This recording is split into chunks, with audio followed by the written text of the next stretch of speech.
माना जमदूत क्या, जमराज को भी दम नहीं है कि उनका प्राण हर करके ले जाए अगर मैं रहूंगा यहां तो।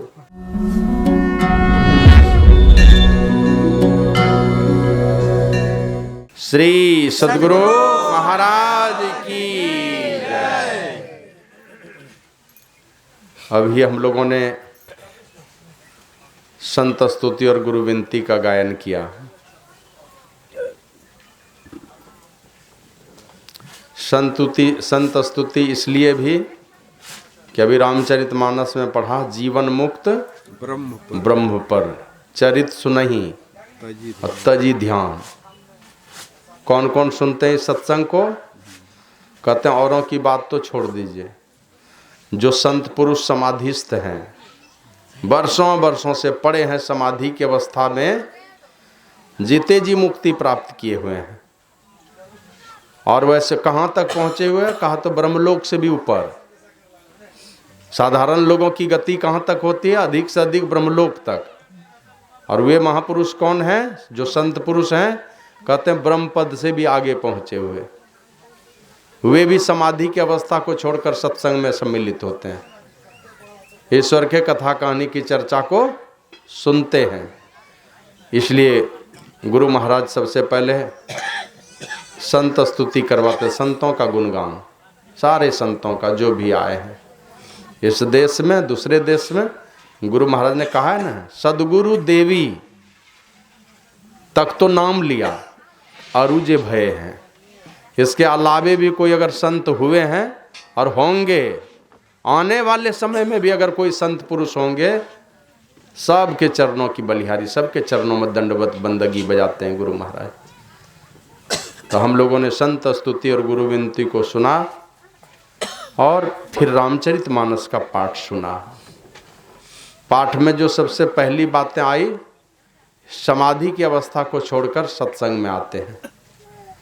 याद होगा पूज्य स्वामी श्री गुरु प्रसाद जी महाराज थे हरिद्वार में, और मन ही मन सोचे थे कि ये जो जम्मू कश्मीर में अखिल भारतीय सत्संग होगा ना, इसमें नहीं जाना है। पहले से सोच रखे थे नहीं जाना है, इसलिए कि जानने से बड़े लोगों को जो उचित सम्मान मिलना चाहिए वो नहीं मिलता। रहने खाने की भी व्यवस्था पर लोग ध्यान नहीं देते हैं, जो सीधे साधे साधु होते हैं। तो मन में सोच रखे थे नहीं जाना है। आई एक दिन सुबह सुबह ध्यान कर रहे थे, कानों में आवाज़ आई, गुरु प्रसाद अखिल भारतीय सत्संग है जम्मू कश्मीर में, वहाँ चलना है। कर रहे थे ध्यान, कानों में आवाज़ आई, आँख खोल के देखते हैं तो अगल बगल में कोई नहीं है। तो फिर बैठ गए ध्यान करने, आँख बंद कर लिए। फिर 5-10 मिनट के बाद फिर कानों में आवाज़ आती है, गुरु प्रसाद अखिल भारतीय में चलना है जम्मू कश्मीर। फिर आँख खोलते हैं तो देखते हैं कोई नहीं है, आँख बंद कर लिए। फिर ध्यान करने लगे तो 5 मिनट के बाद फिर आवाज़ आती है जोर से, गुरु प्रसाद अखिल भारतीय सत्संग में चलना है, हम भी जाएंगे, चलोगे ना? तो ये आवाज़ पहचान गए। वो आवाज़ किनकी थी? स्वयं गुरु महाराज बोल रहे थे, क्योंकि ये भंडारी रहे थे, पहचान लिए और झट से कहते जी हुजूर हम जेबे वहाँ अखिल भारती में। तब गए अखिल भारती में, और वहाँ जाने पर पता चला कि 2 आतंकवादी पकड़ा गया, और वो अखिल भारती को ही बाधित करने के लिए आया था। बहुत सारा क्या क्या खतरनाक सब चीज़ उनके पास में आदमी को मारने के लिए मिला था। वो पकड़ा गया, पुलिस ने पकड़ा वहीं पर। तो ऐसे समाधि की अवस्था को छोड़ करके संत पुरुष लोग चले जाते हैं। इसी संसार में रह करके लोक कल्याण के लिए संसार में विचरण करते हैं, या अपनी मर्जी से परमात्मा मिलकर एकम एक हो जाते हैं। तो इसलिए ऐसे महापुरुष आते हैं सत्संग में, तो सब लोगों को जहाँ भी सत्संग हो समय निकाल करके जरूर बैठना चाहिए। और ये इसके विषय में तुलसीदास जी महाराज कहते हैं, ते नर नरक रूप जीवत जग। वो आदमी इस संसार में नरकवत जीता है, नरक वाला जीवन हो जाता है उसका। ते नर नरक रूप जीवत जग, भव भंजन पद विमुख भागी। जो भव भंजन करने वाले हैं उससे जो विमुख होता है, कौन है भव भंजन करने वाले? सुबह मैं बता रहा था, सब पूजा करते हैं देवी देवता की, है ना, सब लोग करते हैं। हमारे पूर्वजों ने जैसे जैसे सिखाया उसी तरह का सीख लिए। आज जो सिखाया तो कुछ भूल करके अपनी मर्जी से भी करने लगे, तो सब देवी देवता की। वो गुरु महाराज कहते थे सारे देवी देवता कुछ ना कुछ देंगे, जिनकी भी पूजा करें, जैसी शक्ति है वैसी चीज देंगे, लेकिन एक चीज उन देवताओं के हवाले नहीं है। गुरु महाराज तो लिखते हैं ईश्वर देव पितर परिजन सो होत ना यह उपकार। कहा पितर और परिजन की बात तो छोड़ दीजिए। पितर किसको कहते हैं? जो शरीर छोड़ करके हमारे पूर्वज लोग पहले चले गए। तो पितर से नहीं होगा, अपने कर कुटुंब से भी नहीं होगा, देवता से भी नहीं होगा। गुरु महाराज कहते हैं परमात्मा से भी नहीं होगा। परमात्मा भी अगर उपकार करना चाहेंगे ना, कहते हैं यह में ही होवत गुरु से ही। जब भी होगा ये काम तो गुरु से होगा। माने परमात्मा भी अगर किसी का भला करना चाहते हैं तो उनको गुरु रूप में आना पड़ेगा। अपने स्वरूप में वो नहीं कर सकते हैं, किसी को मुक्ति नहीं दे सकते हैं। जब भी मुक्ति देंगे तो गुरु के रूप में आना पड़ेगा। तो देवी देवता सब कुछ देंगे संसार का, लेकिन एक चीज है वो देवता के हवाले नहीं है। वो क्या है? वो है मुक्ति। कौन देंगे? देंगे परमात्मा, उन्हीं के पास शक्ति है। और इस संसार में अगर कोई है मुक्ति देने वाले तो परमात्मा ही जब संत बन करके आते हैं, गुरु बन करके आते हैं, तो तब वो मुक्ति देते हैं। तो इसलिए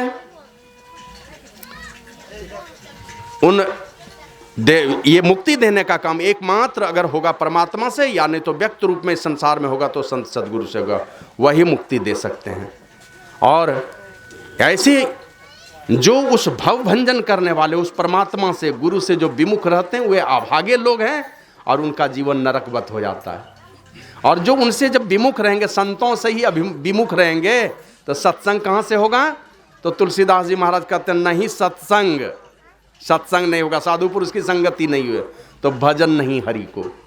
और भजन करेंगे लेकिन हरि का भजन नहीं होगा। और सब कुछ कर सकते हैं लेकिन हरि का भजन तो संतों की संगति से ही शुरू होती है।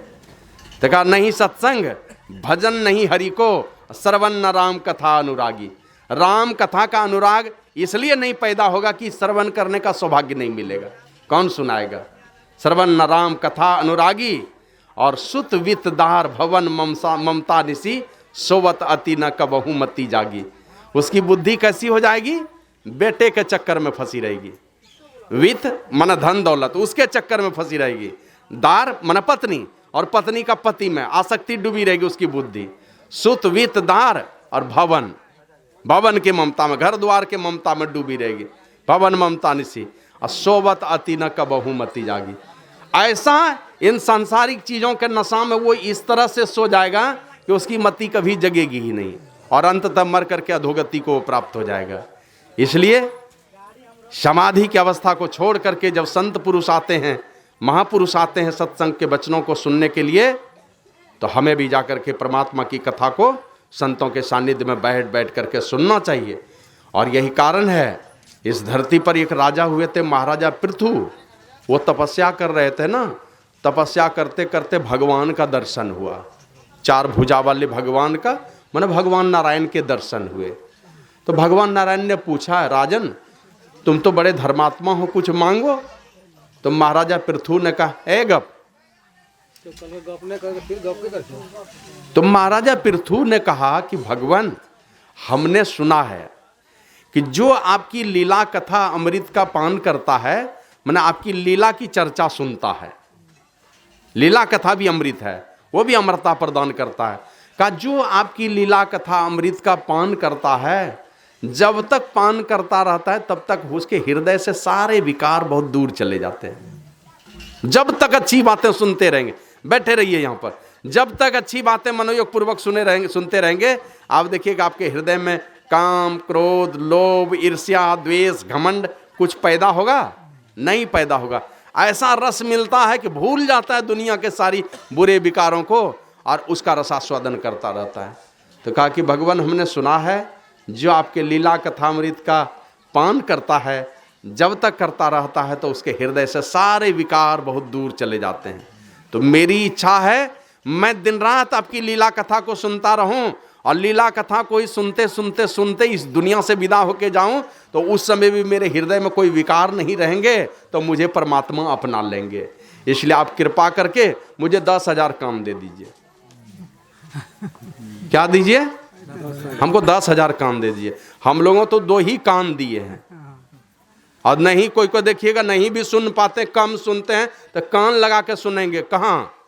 कथा कहानी कम, ज्यादा दूसरे की निंदा सुनेंगे, है ना। एकदम 10 गुना कान उठा करके सुनेगा क्या बोल रहा है। निंदा वाली बात, जहां किसी का अवगुण वाली बात, तब देखिए कान खड़ा हो जाएगा सब लोगों का। तो इसलिए करना क्या, वो महाराजा पृथु कहते हैं भगवान देना है तो आप मुझे 10,000 कान दे दीजिए।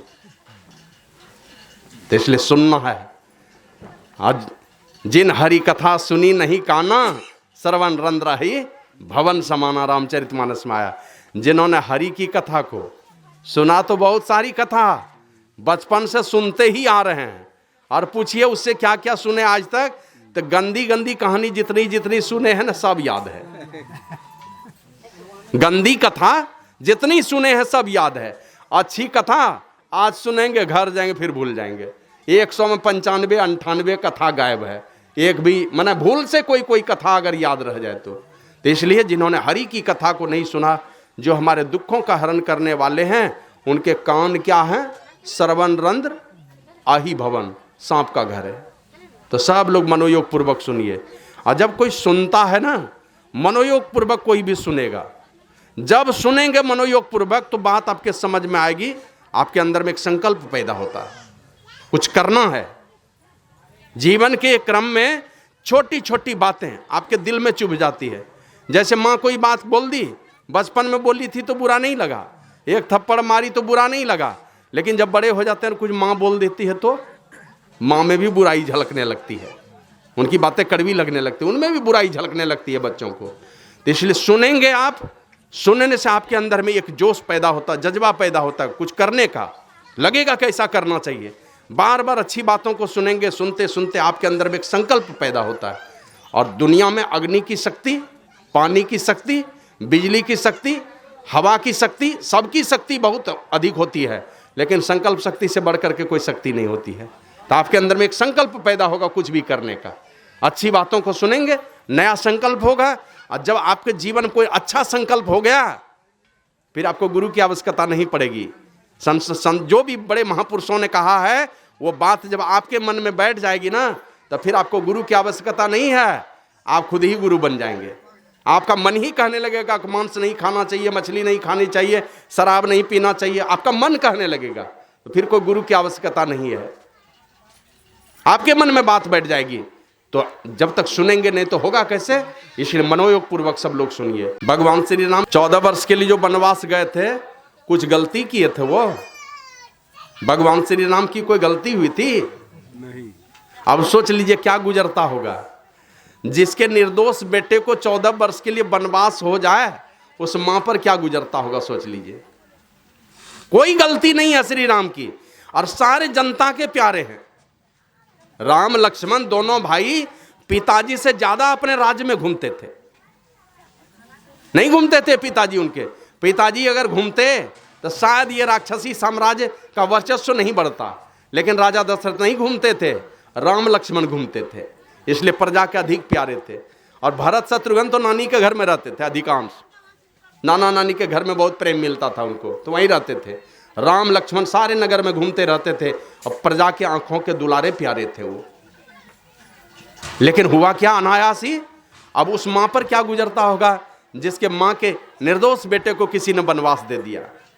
और आप जानते ना किस प्रकार का उस घर में व्यवस्था थी कि जब राम जी तैयार हुए वन को जाने के लिए, तो माता कौशल्या के पास गया, पिताजी के पास पहले गया, फिर मां के पास गया। मां को पता चला कि हमें वनवास हो गया, 14 वर्ष के लिए मुझे जाना है। तो माता कौशल्या कहती है, पिता से ज्यादा अधिकार मां का होता है। पिताजी ने दिया है ना आदेश, उससे ज्यादा अधिकार मेरा होता है। मैं नहीं दूंगी तुझे जाने के लिए, मैं नहीं दूंगी। तो भगवान श्री राम कहते हैं कि पिताजी के साथ ही साथ अगर मां ने भी आदेश दिया है तब, बोला तब तुम जा सकते हो। माता कौशल्या ने नहीं पूछा कौन मां ने दिया है, राम जी कहते हैं पिताजी के साथ ही साथ अगर माँ ने भी आदेश दिया है तब कहा तब तुम जा सकते हो। नहीं पूछा कि कैकेयी ने दिया कि सुमित्रा ने दिया है, तब तुम जा सकते हो। और उसी समय जब राम जी जाने लगते हैं तो भगवान श्री राम अपने सामर्थ्य से अपने शरीर से एक मानव के रूप में धर्म को पैदा किया। अब वो धर्म माता कौशल्या के पास जाके खड़ा हो गया और माता कौशल्या से हाथ जोड़ करके कहता, माते तुम्हारे मन में जो ममता की भावना उठ रही है ना, गलती नहीं कर बैठना। लगता था कि मैं अपने बेटे को रोक दूं, क्यों जाएगा ये वन को, क्या गलती हुई है। वो ममता आड़े आ रही थी, बंधन बन रहा था कि मैं अपने बेटे को रोक दूं। वो धर्म खड़ा है सामने, वो कहता माँ उस ममता को आड़े नहीं आने देना, बंधन नहीं बनने देना, नहीं तो मैं मिट जाऊंगा। मतलब धर्म मिट जाएगा। अगर राम नहीं गया वन में तो रावण की अगर हत्या नहीं हुई तो धर्म मिट जाएगा इस संसार से, इसलिए मुझे बचा लो। और राम अगर वन को चला गया, तुमने ममता नहीं दिखलाई और राम वन को चला गया, तो मैं सदा सदा के लिए स्थापित हो जाऊंगा इस संसार में। मतलब धर्म की स्थापना हो जाएगी अगर ये वन को चला जाता है तो उस ममता को भी आड़े नहीं आने दिया और यहां से चले जाते हैं। राम जी वन को जाते हैं, लक्ष्मण तैयार खड़ा है, माता से अनुमति लेने के लिए भेज दिया राम जी ने। माता से अनुमति लेने के लिए गया तो माता ने यही कहा कि बेटे चला जा, तू चला जा, मैं तो इस जन्म में तुम्हारी माँ हूं, पिछले जन्म में भी नहीं थी, इसके बाद वाले जन्म में भी नहीं रहूंगी। लेकिन ये कौन है, तो इनके विषय में कहा, प्रभु श्री राम के विषय में पहले तो कहा गुरु पितु मातु बंधु सुर साई। कितने हुए? 6। गुरु पितु मातु बंधु सुर साई, मानी अहि सकल राम की नाही। ये 6 को किस तरह से मानना है? गुरु मिल जाए, माता मिले, पिता मिले, अपने भाई मिले, देवता मिले और अपना स्वामी मालिक परमात्मा मिल जाए। या तो संसार का कोई स्वामी है या सारे संसार का कोई स्वामी है, या सांसारिक कामों का भी अगर मेरा स्वामी है, कोई मालिक है। किस तरह से मानना उसको? राम की तरह। मन माता है, पिता है, भाई है, देवता है, मालिक है और गुरु हैं, सब राम के नाते। कहा कि जाओ, और आज से मैं तुम्हारी मां नहीं हूं तुम्हारी मां। कहा जब जब तुमको मेरी याद आए तो माता सीता को देख लेना। जब मेरी याद आए तुमको, पिता की याद आए तो प्रभु श्री राम को देख लेना, यही तुम्हारे सर्वस्व है। और जब जब तुमको अयोध्या की याद आए, उसी दंडकारण्य को तुम अपनी अयोध्या मान लेना, क्योंकि जहां श्री राम है वहीं तुम्हारी अयोध्या है। और यही कह करके भेजा उनको, राम प्राण प्रिय जीवन जी के, स्वार्थ रहित शाखा सभी के। ऐ मेरे पुत्र, ये राम कौन है? राम प्राण प्रिय जीवन जी के, सारे जीवों के प्राणों के आधार हैं ये श्री राम, सारे जीवों के, और स्वार्थ रहित सखा सभी के, निस्वार्थ प्रेम करने वाले ये मित्र हैं। सारे संसार के सारे जीवों के बिना स्वार्थ के ही ये प्रेम करने वाले हैं। दुनिया के और लोगों का प्रेम तो स्वार्थ के वशीभूत होता है। ऐसे गुरु महाराज लिखे हैं, यह धन धाम कुटुंब कबीला सब स्वार्थ के चेहरे, अपने अपने सुख के साथी हेर न को सुख तेरे। इसी को बाबा कबीर एकदम विशद विश्लेषण करते हुए कहते हैं, मन फूला फूला फिरे जगत में कैसा नाता रे। अरे मन, इस संसार में जो तुम फूले फूले फिर रहे हो, कभी कुछ विचार किया कि जिसके साथ रिश्तेदारी है तुम्हारी, वो कैसे रिश्तेदारी है? कभी तुमने विचार किया? अपने ही मन के माध्यम से दुनिया के लोगों को सिखा रहे हैं। अब विचारो, माता कहे या पुत्र हमारा, बहन कहे वीर मेरा, अब भाई कहे या भुजा हमारी, नारी कहे नर मेरा, मन फूला फूला फिरे जगत में कैसा नाता रे। कभी विचार किया? ये जिस माता ने कहा कि ये पुत्र है मेरा, बहन ने कहा मेरा भाई है, मेरा वीर है, और भाई ने कहा कि मेरा दाहिना हाथ है, नारी ने कहा मेरा नर है, मेरा पति है, तो थोड़ा और आगे बढ़ करके कहा जब लग जीवे माता, पेट पकड़ के माता रोवे, बाँ पकड़ के भाई, लपटी झपट के तिरिया रोवे, हंस खेला जाए। जब लग जीवे माता रोवे, बहन रोवे 10 मासा, 13 दिन तक तिरिया रोवे, फिर करे घर वासा। इसी बात को भगवान श्री कृष्ण ने कहा कि अर्जुन, तुम कभी यह मत समझना कि तुम्हारे बिना यह संसार सुना होगा। लगता है तुम बहुत काम के हो, लेकिन जब जाओगे इस संसार से ना, मेरी माया इतनी प्रबल है कि 10-5 दिन में तुमको भुला देंगे, ये सारा संसार तुमको भुला जाएगा।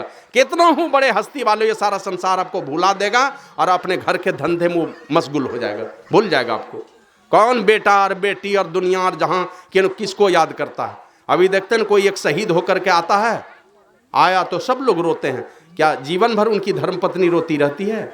हाँ, आता है वो दिन, मृत्यु का दिन आता है। बहुत सारी बहनें हैं जो पति के वियोग में रोती हैं, लेकिन फिर भी भूल कर उन सारे दुखों को, गमों को भूल करके संसार के कामों में अपने को फंसाती है कि नहीं फंसाती है? इसलिए कहा, हाड़ जरे जस लाह कड़ी के केस जरे जस घासा, और सोना ऐसी काया जर गई। तर जो कह रहे थे मेरा पुत्र है, नारी कह रही थी कि मेरा नर है, भाई कह रहा था मेरी भुजा है, बहन कह रही थी ये मेरा वीर है, तो आया क्यों नहीं?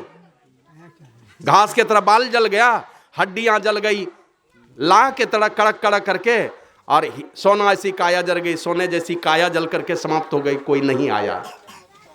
तो इसलिए कोई किसी यह धनधाम कुटुंब कबीला सब स्वार्थ के चेहरे, अपने अपने सुख के साथी हेर न को सुख तेरे, चले जाएंगे। कृष्ण भगवान ने कहा मेरी माया इतनी प्रबल है, लोग भुला देंगे आपको, भूल जाइए। तो इसी प्रकार वही भगवान श्री राम को यही कहा उनकी माता ने, बेटे तू चला जा उनके साथ, और भेज दिया। माता से अनुमति लेने के लिए गया, कहा ये निस्वार्थ प्रेम करने वाले हैं श्री राम, तो इनकी सेवा में चला जा, सपने में भी इनको दुख नहीं होना चाहिए, कह करके भेज दिया। अब प्रेम के विषय में हमने चर्चा किया था गोड्डा में भी, किस प्रकार का भाई भाई का प्रेम था।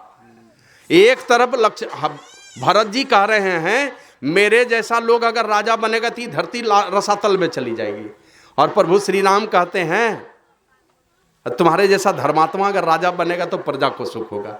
जब धर्मात्मा राजा बनता है तो प्रजा को सुख होता है, ये भरत जी के लिए। और राम ने अपने लक्ष्मण की बड़ाई की, लक्ष्मण के विषय में कहा दुनिया में जितने भी चीज हैं सब की परछाई काली होती है, किसी चीज की भी परछाई कैसी होती है? काली, और एक मेरी परछाई है वो सफेद है, और वो है मेरा लक्ष्मण।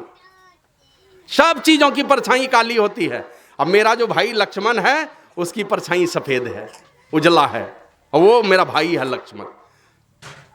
दूसरे की परछाई काली हो सकती है, लेकिन मेरी परछाई काली नहीं है, मेरी परछाई तो उजली है, और वो है मेरा भाई लक्ष्मण, वो मेरी परछाई है। भरत जी गए वन को लाने के लिए, जब राम जी को लौटाने के लिए जाते हैं तो भारद्वाज ऋषि के आश्रम में पहले श्री राम गए थे, जब वन को जा रहे थे तो भारद्वाज ऋषि को जब पता चला कि अयोध्या के अधिपति हैं और ये वन को आए हैं, यही युवराज हैं, ये युवराज हैं, तो भारद्वाज ऋषि ने बहुत सेवा की उनकी, क्योंकि चक्रवर्ती सम्राट का बेटा है। बाद में भरत जी गए इधर से, तो भरत जी की और अधिक सेवा की। तो भारद्वाज ऋषि से उनके शिष्यों ने पूछा कि गुरुदेव ये बताइए, अयोध्या का अधिपति राजा दशरथ का जो युवराज था, अयोध्या का राजा बनेगा, वो आपके कुटिया पर आया, तो जो आपने सेवा की वो तो प्रशंसनीय है, बहुत सेवा की आपने, लेकिन ये बताइए जब भरत जी आए हैं जिनके चलते भाई को 14 वर्ष का वनवास मिला है, इनकी तो और अधिक आपने सेवा की है, क्या बात है? तो भारद्वाज ऋषि ने कहा जीवन में हमने जितने तप किए थे, जीवन भर में जितने तप किए, जितने पुण्य किए, और भी धार्मिक कोई कार्य अगर मेरे द्वारा हुआ है, उन सारे तप का परिणाम हुआ कि राम जी मेरे कुटिया में आए, मेरे अपने तप के प्रभाव से आए हैं। लेकिन परमात्मा की कृपा हुई, इसलिए भरत जी जैसे संत मेरे द्वार पर आए हैं, इसलिए उनकी अधिक सेवा की है गुरु महाराज की जय। अब राम बड़े हैं कि भरत बड़े को तुलना नहीं कर सकता। राम जी गए तो वन में जाते समय वन देवी से प्रार्थना किया, देवी मां थोड़ी कृपा करो मेरे ऊपर, मेरे पैरों में कांटे चुभ गए, इसलिए इन कांटों को तुम चुन लो। वन देवी से प्रार्थना किया, इन कांटों को चुन लो। कहा क्यों? बोला मेरा भाई भरत आएगा मेरे पीछे पीछे, मैं जानता हूं वो मुझे लेने के लिए जरूर आएगा, वो रुक नहीं सकता, और उनके पैरों में कांटे चुभ जाएंगे तो बड़ी कष्ट होगा उनको, इसलिए इन कांटों को चुन लो तुम, इतनी कृपा करो मेरे भाई के ऊपर। तो वन देवी ने प्रश्न किया कि जिस भाई के चलते तुमको ये वन का वास मिला है, उनके लिए तुमको इतनी दया है? बोला हाँ। उनके पैरों में कांटे चुभेंगे, कष्ट तो होगा, लेकिन उस कष्ट से मैं चिंतित नहीं हूं। कहा तब? कहा चिंतित इसलिए हूं कि अगर उनके कांटों में, उनके पैरों में कांटे चुभेंगे तो उनको जब कष्ट होगा ना और रो पड़ेगा, वो ये सोच करके मेरे भैया को कांटा गड़ा होगा तो कितना कष्ट होता होगा, मेरे दुख से वो ज्यादा दुखी हो जाएगा। वो अपने दुख से नहीं होगा दुखी, वो दुखी हो जाएगा मेरे भैया के पैरों में भी यही कांटे चुभे होंगे। तो इस प्रकार का प्रेम था उन भाइयों के बीच में। और वही भरत जी जब जाते हैं भारद्वाज ऋषि का आश्रम में, भारद्वाज ऋषि को कहते हैं कि गुरुदेव मेरे भैया जो इधर से गए हैं, क्या वो मुझे क्षमा कर देंगे ना, क्षमा करेंगे ना मुझे? तो भारद्वाज ऋषि कहते हैं वो क्षमा करेंगे कि नहीं करेंगे ये तो मुझे नहीं पता, लेकिन तुम्हारे प्रति प्रेम कितना वो हमने देखा है। जब वो जा रहे थे, यहां से यात्रा कर रहे थे, तो पूजा करने के लिए फूल, बेलपत्र, धूप, दीप आदि उन्होंने अपने हाथ में लिए, और जैसे ही हमने संकल्प कराया, तो संकल्प कराते समय आप लोग जाते होंगे इधर, देखे होंगे कहीं पूजा पाठ करते समय क्या संकल्प कराते हैं पुरोहित? आर्यावर्ते, जम्बू द्वीपे, भारत खंडे, कल आते हैं ना। बोले जैसे हमने संकल्प कराना शुरू किया, आर्यावर्ते, भारत खंडे, जम्बू द्वीपे, ये आर्यावर्ते, जम्बू द्वीपे, भारत खंडे, जैसे हमने भारत खंडे कहा, हा भरत कह करके हाथ से सब फूल बेलपत्तर गिर गया और बेहोश हो गया वो, तुम्हारा नाम लेकर के। तो क्षमा करेंगे कि नहीं करेंगे वो तो मुझे नहीं पता, लेकिन तुम्हारे प्रति जो प्रेम है उनके हृदय में, उसको हमने देखा है निकट से। तो इस प्रकार का प्रेम है। घर में कहीं नफरत की दीवार जरूर खड़ी हुई थी, लेकिन चारों भाइयों ने कभी नफरत की दीवार खड़ी ही नहीं होने दी। बहुत बड़ी दुश्मनी की दीवार खड़ी हुई थी, लेकिन चारों भाइयों ने नेस्त नाबूद कर दिया। उन सारे जो प्रपंच रचे गए थे, वो प्रपंच को चलने नहीं दिया अपने राज में। और चारों भाई का सहयोग चारों की धर्म पत्नी ने भी किया। इस प्रकार का प्रेम से भरा पूरा हुआ परिवार है। 14 वर्षों के बाद लौट करके आते हैं, खुशी का माहौल है।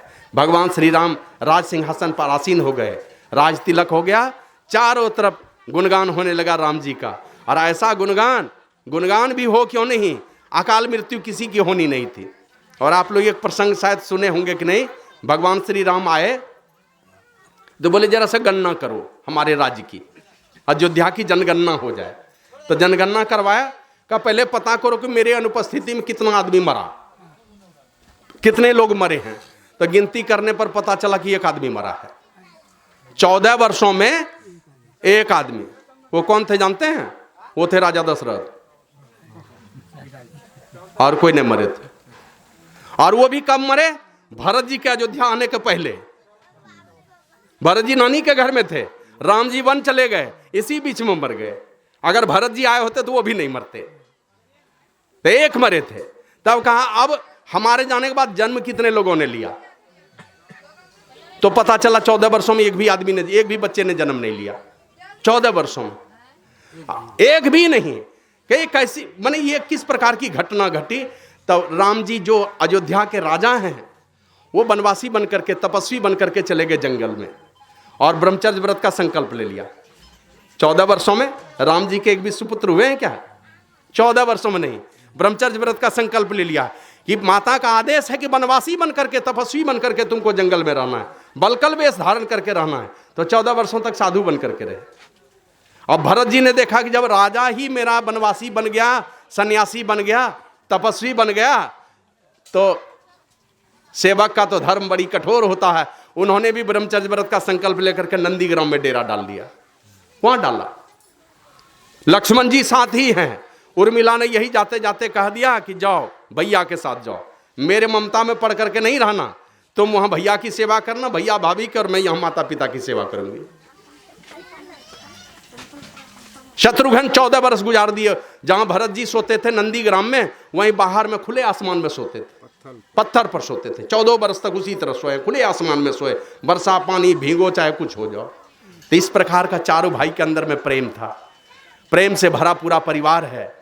एक भी जन्म क्यों नहीं लिया, पता चल गया ना। सब लोगों, जब राजा लोगों ने ही ब्रह्मचर्य का व्रत ले रखा है, तो सारी प्रजा ने भी ब्रह्मचर्य का व्रत ले लिया 14 वर्षों तक। जब राम जी ही वनवासी हो गए, वो संसार का सुख नहीं लेंगे तो हम लोग भी ब्रह्मचर्य व्रत का पालन करेंगे। इसलिए एक भी बच्चे का जन्म नहीं हुआ। और एक भी बच्चे का जब जन्म नहीं हुआ, और गुरु वशिष्ठ को पता था कि अगर भरत राजा बनेगा तो अयोध्या का बजट 10 गुना बढ़ जाएगा, संपत्ति बढ़ जाएगी, क्योंकि नया बच्चा जन्म लेना नहीं है, कमाई होनी है, खर्च कम होना है। और 14 वर्षों के बाद इतना बढ़िया से घर परिवार चल रहा है, किसी की अकाल मृत्यु नहीं हो रही है। और अकाल मृत्यु हो भी कैसे? और वहां भरत जी जैसे संत का ही जब राज्य है, हम लोग गुरु महाराज के विषय में ही पढ़ते हैं ना। गए अपने बड़ी बहन को देखने, पता चला मेरी बहन अब नहीं रहेगी, झूलनदाई।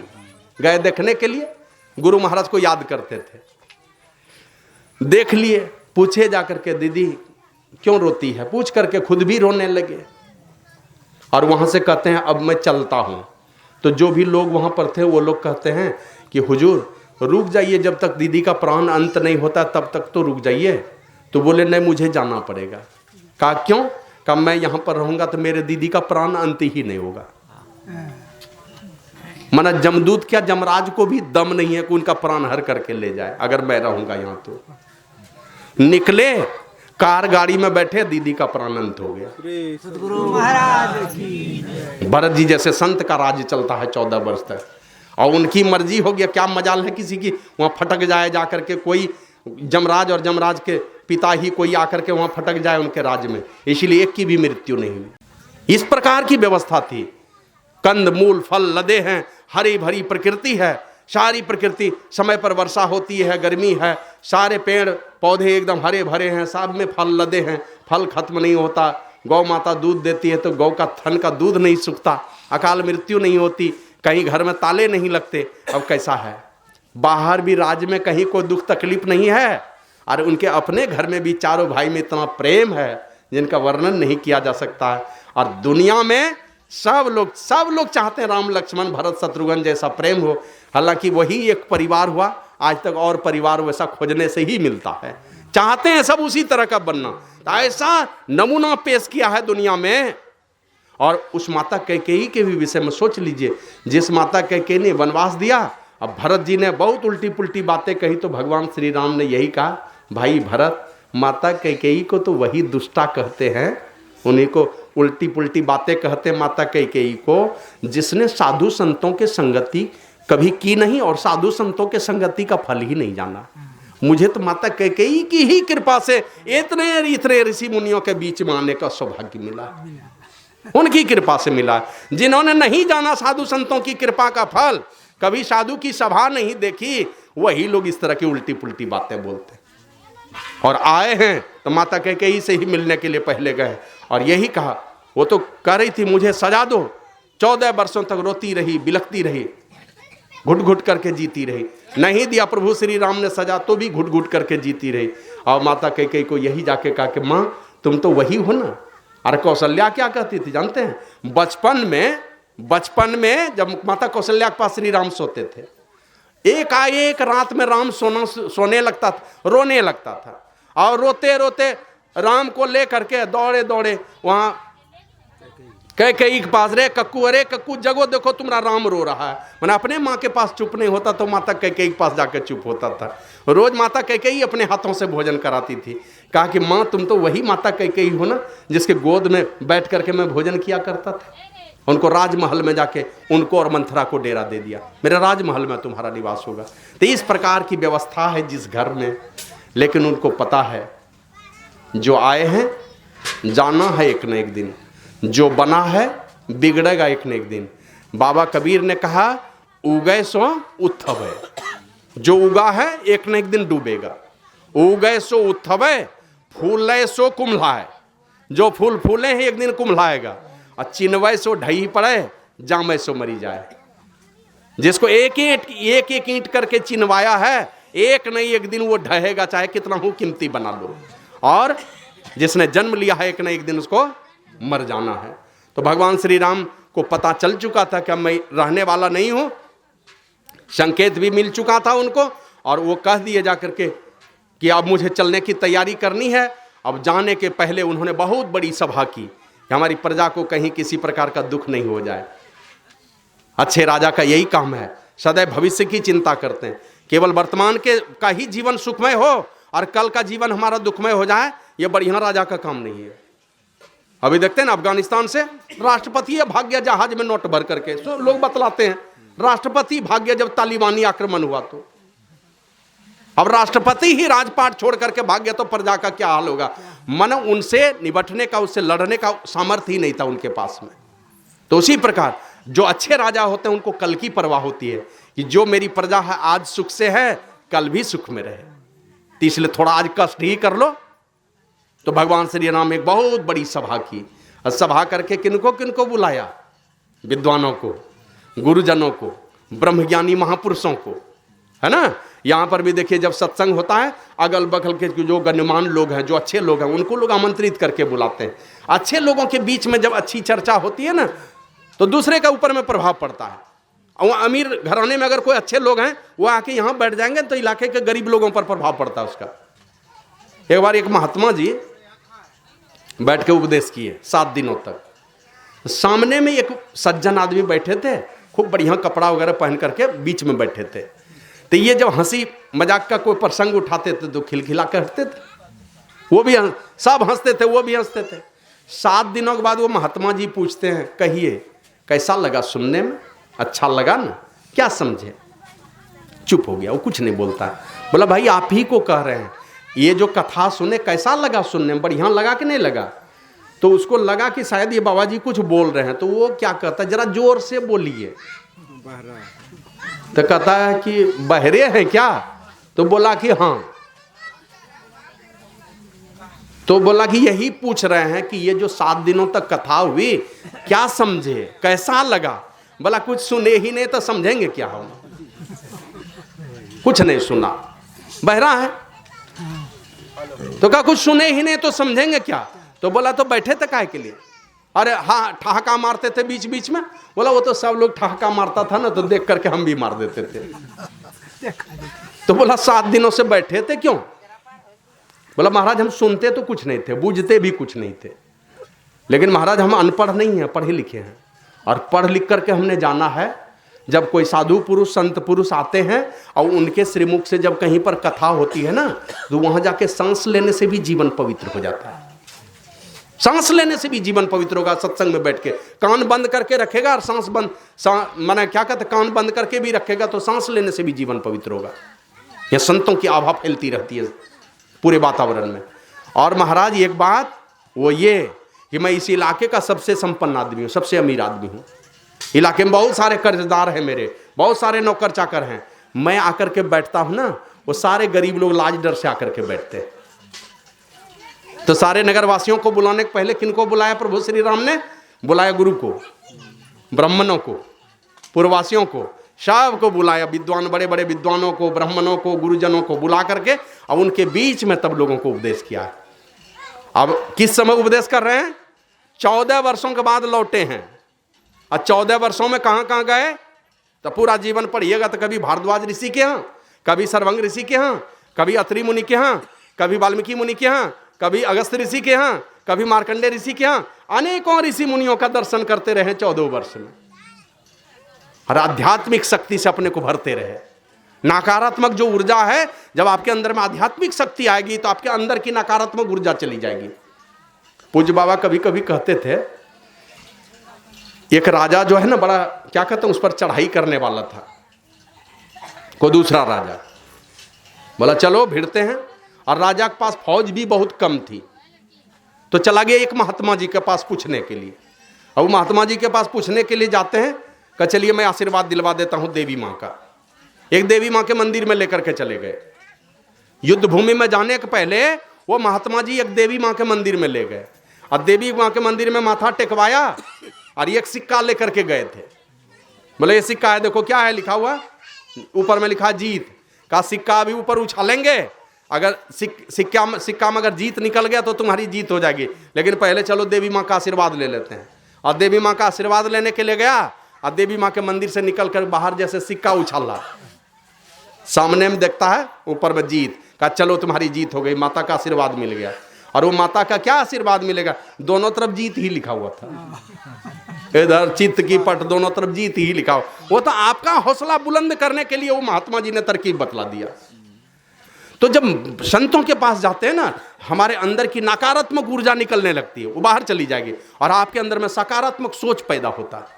और जब सकारात्मक सोच पैदा होगी आपके अंदर में, वह टेढ़े मेढ़ी चाल छूट जाएगी। गलत रास्ता आपने पकड़ा है ना, अपने छूटने लगेगा ना, इस रास्ते पर चलना ठीक नहीं है। एक प्रेस में जाते थे गोड्डा में, तो बहुत हमको लगता है लाखों का अब तक में छपवा चुके होंगे उनके यहाँ रसीद, पोस्टर, फ्लैक्स, ये सब। इस बार गए, 500 रुपया वो दिया चंदा सत्संग में। अब घर में वो मोबाइल, घर में वो अपने पत्नी को, स्टाफ को बतलाता है, आज हम 500 रुपया सत्संग में चंदा दिए। मैंने बड़ी स्वाभिमान से बोल रहा था, 500 रुपया चंदा दिए और गया सत्संग में, कुछ सेवा भी किया। वहां प्रेस का मालिक प्रसाद तो नहीं खाया, तो बाद में हम लोग यहीं से भेजवा दिए उसके घर पर, पॉलीथीन वगैरह भर करके भेज दिए उसके यहाँ। सब स्टाफ लोग वहीं पर प्रेस में ही खाया और अपने घर में ही चर्चा करने लगा, नहीं अब हम भी मांस मछली नहीं खाएंगे। हम कुछ नहीं बोले, अपने मन से 500 रुपया चंदा भी दे दिया, अब प्रसाद खाया तब बोलता नहीं खाएंगे हम। तो आपके अंदर की नकारात्मक ऊर्जा स्वाभाविक रूप से ये होने लगती है, निकलने लगेगी और सकारात्मक सोच आपके अंदर में आ जाएगा। तो आध्यात्मिक ऊर्जा से लवरेज होकर के, भर करके प्रभु श्री राम आए हैं और आए हैं राजा बने हैं। और जिनके हृदय में धर्म स्थापित हो गया, कभी वो अधर्म का काम होने नहीं देगा, कभी प्रजा के दुख का कोई काम कर ही नहीं सकता, वो गलत कदम उठाएगा ही नहीं उठाएगा, क्योंकि उनके अंदर में तो सारे संसार के कल्याण की भावना छिपी। नगरवासियों को बुलाया, लेकिन साथ ही साथ सारे गुरुजनों को, ब्रह्मज्ञानी महापुरुषों को और विद्वानों को बुला लिया। और क्या कहते हैं कि भाई मैं कुछ कहना चाहता हूं, क्योंकि मेरे जाने का समय हो गया है, और कहना इसलिए चाहता हूं, इसमें तुम लोगों की भलाई है, उस भलाई की बात मैं कह रहा हूं। फिर भी यदि तुम लोगों को मेरा कुछ स्वार्थ दिखलाई पड़े, का मैं किसी घमंड से नहीं बोल रहा हूं कि मैं राजा हूं, किसी पद पर बैठा हूं इसलिए अभिमान में बोल रहा हूं, ये भी बात नहीं है। और किसी आसक्ति में भी पढ़ के नहीं बोल रहा हूं मैं। आसक्ति में पढ़ के लोग उल्टी पुल्टी बातें भी कर लेते हैं। बेटे का मोह हो जाएगा तो देखिए बेटे के पक्ष में ही कुछ बोल देगा। तो बोला किसी मोह ममता में पढ़ के नहीं बोल रहा हूं, किसी पद के अभिमान में भी नहीं बोल रहा हूं। एक से एक कठिन कठिन बातों की चर्चा है।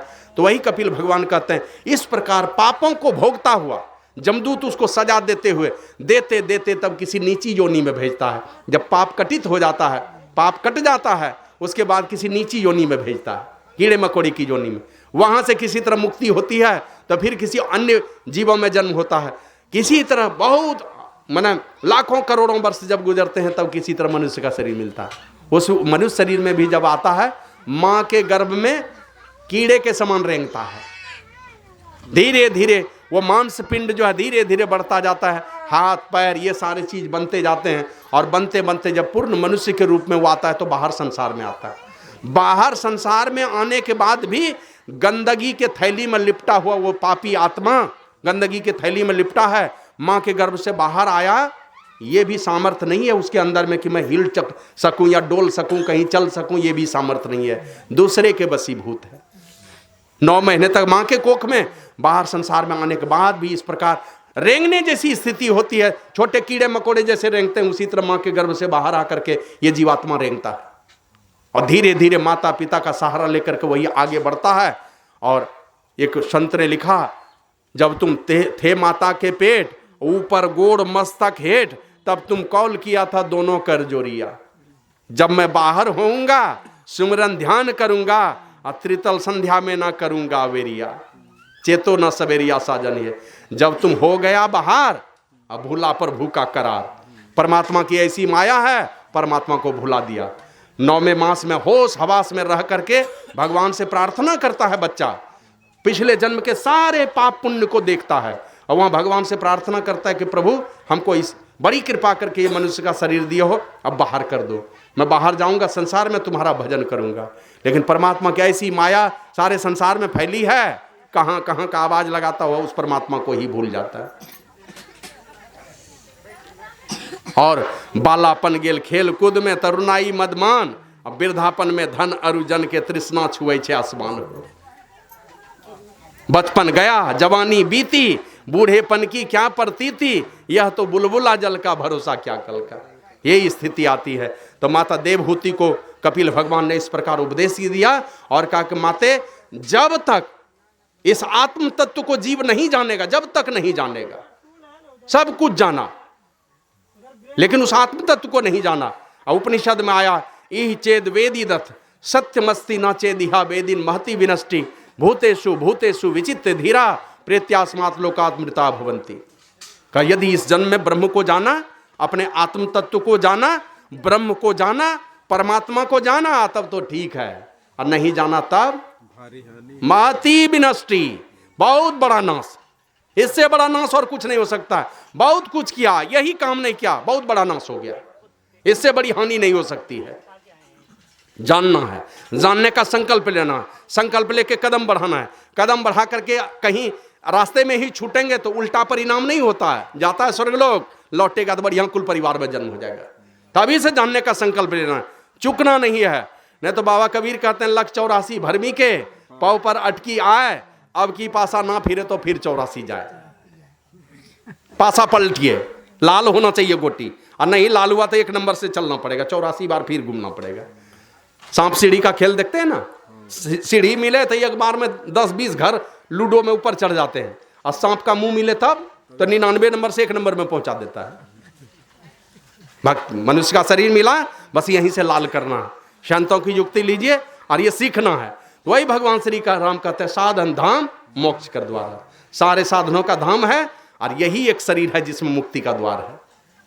बाबा साहेब स्वामी जी महाराज कहते हैं, ये तन मानो भव सिंधु पै सेतु है, वो सदानंद पाने का भी हेतु है। इसे विषयों के पीछे बेरत कर दिया, सोच रे मन इसे पा भला क्या किया। क्या किया इसको पा करके।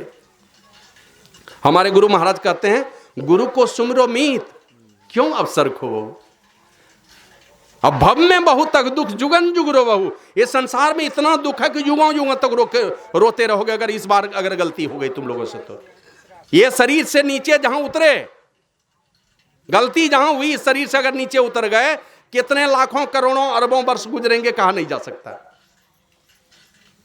पिछले वर्ष में आया था तो हमने बताया था कि मैं गया था वहां बद्रीनाथ दर्शन करने, बद्रीनाथ, केदारनाथ, गंगोत्री, जमुनोत्री। तो बद्रीनाथ से नीचे उतरा तो वहां से 50 किलोमीटर नीचे में है जोशी मठ। आज से लगभग 2600-2700 वर्ष पहले वहां पर आदि गुरु शंकराचार्य ने तपस्या किया है। 2600-2700 वर्ष पहले 5 वर्ष के उम्र में तपस्या की थी आदि गुरु शंकराचार्य ने। वो कौन सा पेड़ है जानते हैं? तूत का, जिसको सहतूत कहते हैं। सहतूत का पेड़ है, उस पेड़ के नीचे तपस्या किया था जगत आदि गुरु शंकराचार्य ने। अभी भी वो पेड़ है, हाँ अभी भी जिंदा है। अगर भगवान हमको भेज दे उसी पेड़ में, अब सोच लीजिए कितना बरस तक रहेंगे। कीड़ा मकोड़ा बने, मच्छर बने तो 6 दिन में मरिएगा, दूसरा जो नहीं मिल जाएगा। लेकिन कहीं वो पेड़ बन गए तो आप जाइए मुजफ्फरनगर उत्तर प्रदेश में, जहां सुखदेव मुनि ने राजा परीक्षित को कथा सुनाई थी, वहां एक बट वृक्ष है। प्रयागराज में बट वृक्ष है ना। कृष्ण भगवान जहां पढ़ते थे धौम्य ऋषि का आश्रम, वहां बट वृक्ष है, हजारों वर्षों से पड़ा। कहीं उस पेड़ में चले गए तब एक पेड़े के रूप में हजारों वर्ष गुजर जाएंगे आपके। इसलिए भगवान श्री राम ने कहा, सारे साधनों का धाम और मुक्ति का द्वार है। मुक्ति का द्वार एकमात्र मनुष्य शरीर में है ना। इसी शरीर से आप मुक्ति पा सकते हैं, इस संसार सागर से सारे दुखों से निकल सकते हैं, अन्य किसी शरीर से नहीं पाएंगे। और साधन धाम मोक्ष कर द्वारा पाई न जेहि परलोक समारा। वो साधनों का धाम और मुक्ति का द्वार इसी मनुष्य शरीर के अंदर है, पिंड और ब्रह्मांड के बीच में और दोनों नेत्रों के बीच में, और वो भी है मनुष्य के शरीर में। ऐसे संसार का भी कोई काम अगर करना चाहते हैं ना, वो साधन भी इसी मनुष्य शरीर में। कल ही मैं पढ़ रहा था, एक लड़की है कोई गुप्ता, अंशिता गुप्ता, अरविंद गुप्ता की बेटी है, मध्य प्रदेश की रहने वाली। सीजीएम का ड्राइवर है उसका बाप है सीजीएम का ड्राइवर, बेटी हो गई जज। ड्राइवर की बेटी जज बन गई। थोड़े दिन पहले सुने 22 वर्ष का एक लड़का राजस्थान का, वो जज बना है। 22 वर्ष का लड़का जज बन गया। मुंबई में अंसार शेख नाम का एक लड़का के विषय में पढ़े, 22 वर्ष में एसपी बन गया, मुंबई का रहने वाला। अभी एक अंधी लड़की थोड़े दिन 3 साल पहले प्रांजल पाटिल अभी राजस्थान में संभवतः डीएम बनी है। तो संसार का भी कुछ अगर काम करना चाहते हैं तो ये मनुष्य शरीर से ही होने वाला है। इंजीनियर बनेंगे, डॉक्टर बनेंगे, प्रोफेसर बनेंगे, चपरासी बनेंगे, कुली बनेंगे, सब मनुष्य बन सकता है, कोई गाय बैल नहीं बनता। और सदा सदा के लिए संसार के बाद का जो लंबा जीवन है उस जीवन को सुख में बनाने के लिए भी मुक्ति का द्वार इसी मनुष्य शरीर के अंदर में है। साधन धाम मोक्ष कर द्वारा अब पाई न जेई परलोक समारा, जिसने परलोक की चिंता नहीं की। मुक्ति का द्वार है इसी शरीर में। घोड़ा के शरीर में जाएंगे तब चिंता करेंगे तो क्या होगा? हंस भी नहीं पाएंगे, रो भी नहीं पाएंगे, बोल भी नहीं पाएंगे। बाबा कबीर तो कहते हैं 4 पांव सिर सिंह गूंगा मुख, कैसे खरी गुन गए मेरे। 4 पांव दे देगा अब माथा पर सिंह दे देगा और मुख को गूंगा बना देगा, तो हरि गुण कहां से गाइएगा? और सुखी तृण आगे धर दे तो घास भूसा नहीं पे बेरे। सुखी तृण माने पुआल दे देगा, घास भूसा नहीं देगा, बस खाओ। हमारे यहाँ एक बाबा जी हैं, 1-2 बूढ़े लोग कभी कभी मजाक से कहते हैं तला जी वो जो आपका दोस्त लोग उधर में है, माता लोग उधर है, ये कुट्टी सानी इतना इतना देते हैं, इधर सब साथी लोग मिल बैठ के खाते हैं, कभी उधर साथ में काहे खाते हैं? कुट्टी सानी हम लोगों के खाने का है, कहीं उधर दे देगा तब क्या होगा? इसलिए भगवान श्री राम आगाह करते हैं मनुष्य का शरीर मिला है, ये शरीर सदा रहेगा नहीं। ये शरीर धीरे धीरे सारे के सारे मौत की ओर धीरे धीरे बढ़ते चले जा रहे हैं। भूखे बाघ रूपी काल के मुख में हम सारे के सारे लोग पड़े हैं। गुरु महाराज कहते हैं यह परदेशवा काल को भेसवा जोर आवे दुख पाई। जो भी आया है उसने दुख ही पाया है संसार में, और सारे के सारे लोग यहाँ दुख पाया और काल के मुख में पड़ा है। काल का भोजन बनने वाले हैं, उसी के ग्रास बनने वाले हम लोग। तो भगवान श्री राम कहते हैं ये साधन धाम मोक्ष कर द्वारा पाई न जेहि परलोक समारा। जिसने परलोक की चिंता नहीं की, मर के जहां जाएंगे उस जगह की व्यवस्था नहीं की। आज की व्यवस्था कर ली है, कल की व्यवस्था कुछ नहीं किए हैं। जहां जाना है वहां कैसे रहेंगे, सदैव इसकी चिंता करनी चाहिए। कल कहां जाएंगे, कल हमारी क्या गति होगी। गुरु महाराज कहते हैं केवल नर ही तन से मुक्ति को पावो। जब भी पाओगे मुक्ति तो इसी मनुष्य शरीर से पाओगे। याते यातन दुर्लभ मुक्ति कमावो। इसीलिए मनुष्य शरीर दुर्लभ है कि जब भी मुक्ति मिलेगी तो इसी मनुष्य शरीर से मिलेगी। और ऐसे मनुष्य शरीर को पाकर के जिसने परलोक को नहीं समारा तो का सो परत्र दुख पावई। जहां जाएगा परत्र का मन पर मन दूसरे का, अत्र मन यहां, और परत्र मन दूसरे जगह। कहां दूसरे जगह? मन मनुष्य शरीर के बाद किसी शरीर में चले जाएंगे। कुत्ता गधा भेड़ बकरी की जोनी में जब जाएंगे सो परत्र दुख पावई। कुत्ता गधा के शरीर में जाओगे तब दुख पाओगे, वहां पछताओगे सिर धुन धुन करके, क्योंकि अपने से अपना काम बिगाड़ लिया। एक पौराणिक कथा है, एक अंगिरा ऋषि और देवर्षि नारद, संभवतः दोनों भाई ही थे, दोनों चले जा रहे थे। अब अंगिरा ऋषि ने कुछ देखा, देख करके खिलखिला के हंस दिए। तो नारद मुनि पूछते हैं क्या देख के हंसे, क्यों हंसे? बोला अभी देखा ना, एक बकरा जो गया था वो अनाज खाने के लिए, सामने में एक लड़का बैठा था, एक डंडा लेकर के, कांटेदार डंडा लेकर के, टेढ़ी सी लाठी लेकर बैठा हुआ था। अब बकरा जी लप लपाते हुए गया अनाज खाने के लिए, और उस लड़के ने एक डंडा उसके माथे पर लगा दिया। खा भी नहीं सका, मैं करते हुए भागा, इसीलिए हंसी आ गई। बोला क्यों बताइए? तो अंगिरा ऋषि कहते हैं एक आदमी था, वो अनाज का कारोबार करता था, बहुत पैसा कमाया। पैसा कमाया तो बुद्धि बढ़ी, तो सोचा और कुछ बिजनेस करूं, तो वो कपड़े का बिजनेस शुरू कर दिया। बढ़िया घर बनाया और कपड़े का कारोबार करने लगा। उससे भी अधिक कमाई हो गई। अब अनाज का कारोबार है और कपड़े का भी कारोबार है, तो सोचा और कारोबार बढ़ाना चाहिए, तो सोना चांदी का कारोबार शुरू कर दिया और एक महल बना लिया। बाद में लगा कि और कुछ बढ़ाना चाहिए, तो हीरे का कारोबार शुरू कर दिया। और ये सब व्यवस्था करके जीवन में कोई धर्म का काम, पुण्य का काम, भक्ति का काम, साधु संत के सेवा का काम कुछ नहीं किया। बाबा साहिब स्वामी जी महाराज कहते हैं ना हम कहलो साधु संगतिया, ना सुन लो कछु ज्ञान, और ना हम कहलो गुरु के भगतिया, को ना कहे तो कल्याण हो। कैसे कल्याण होगा?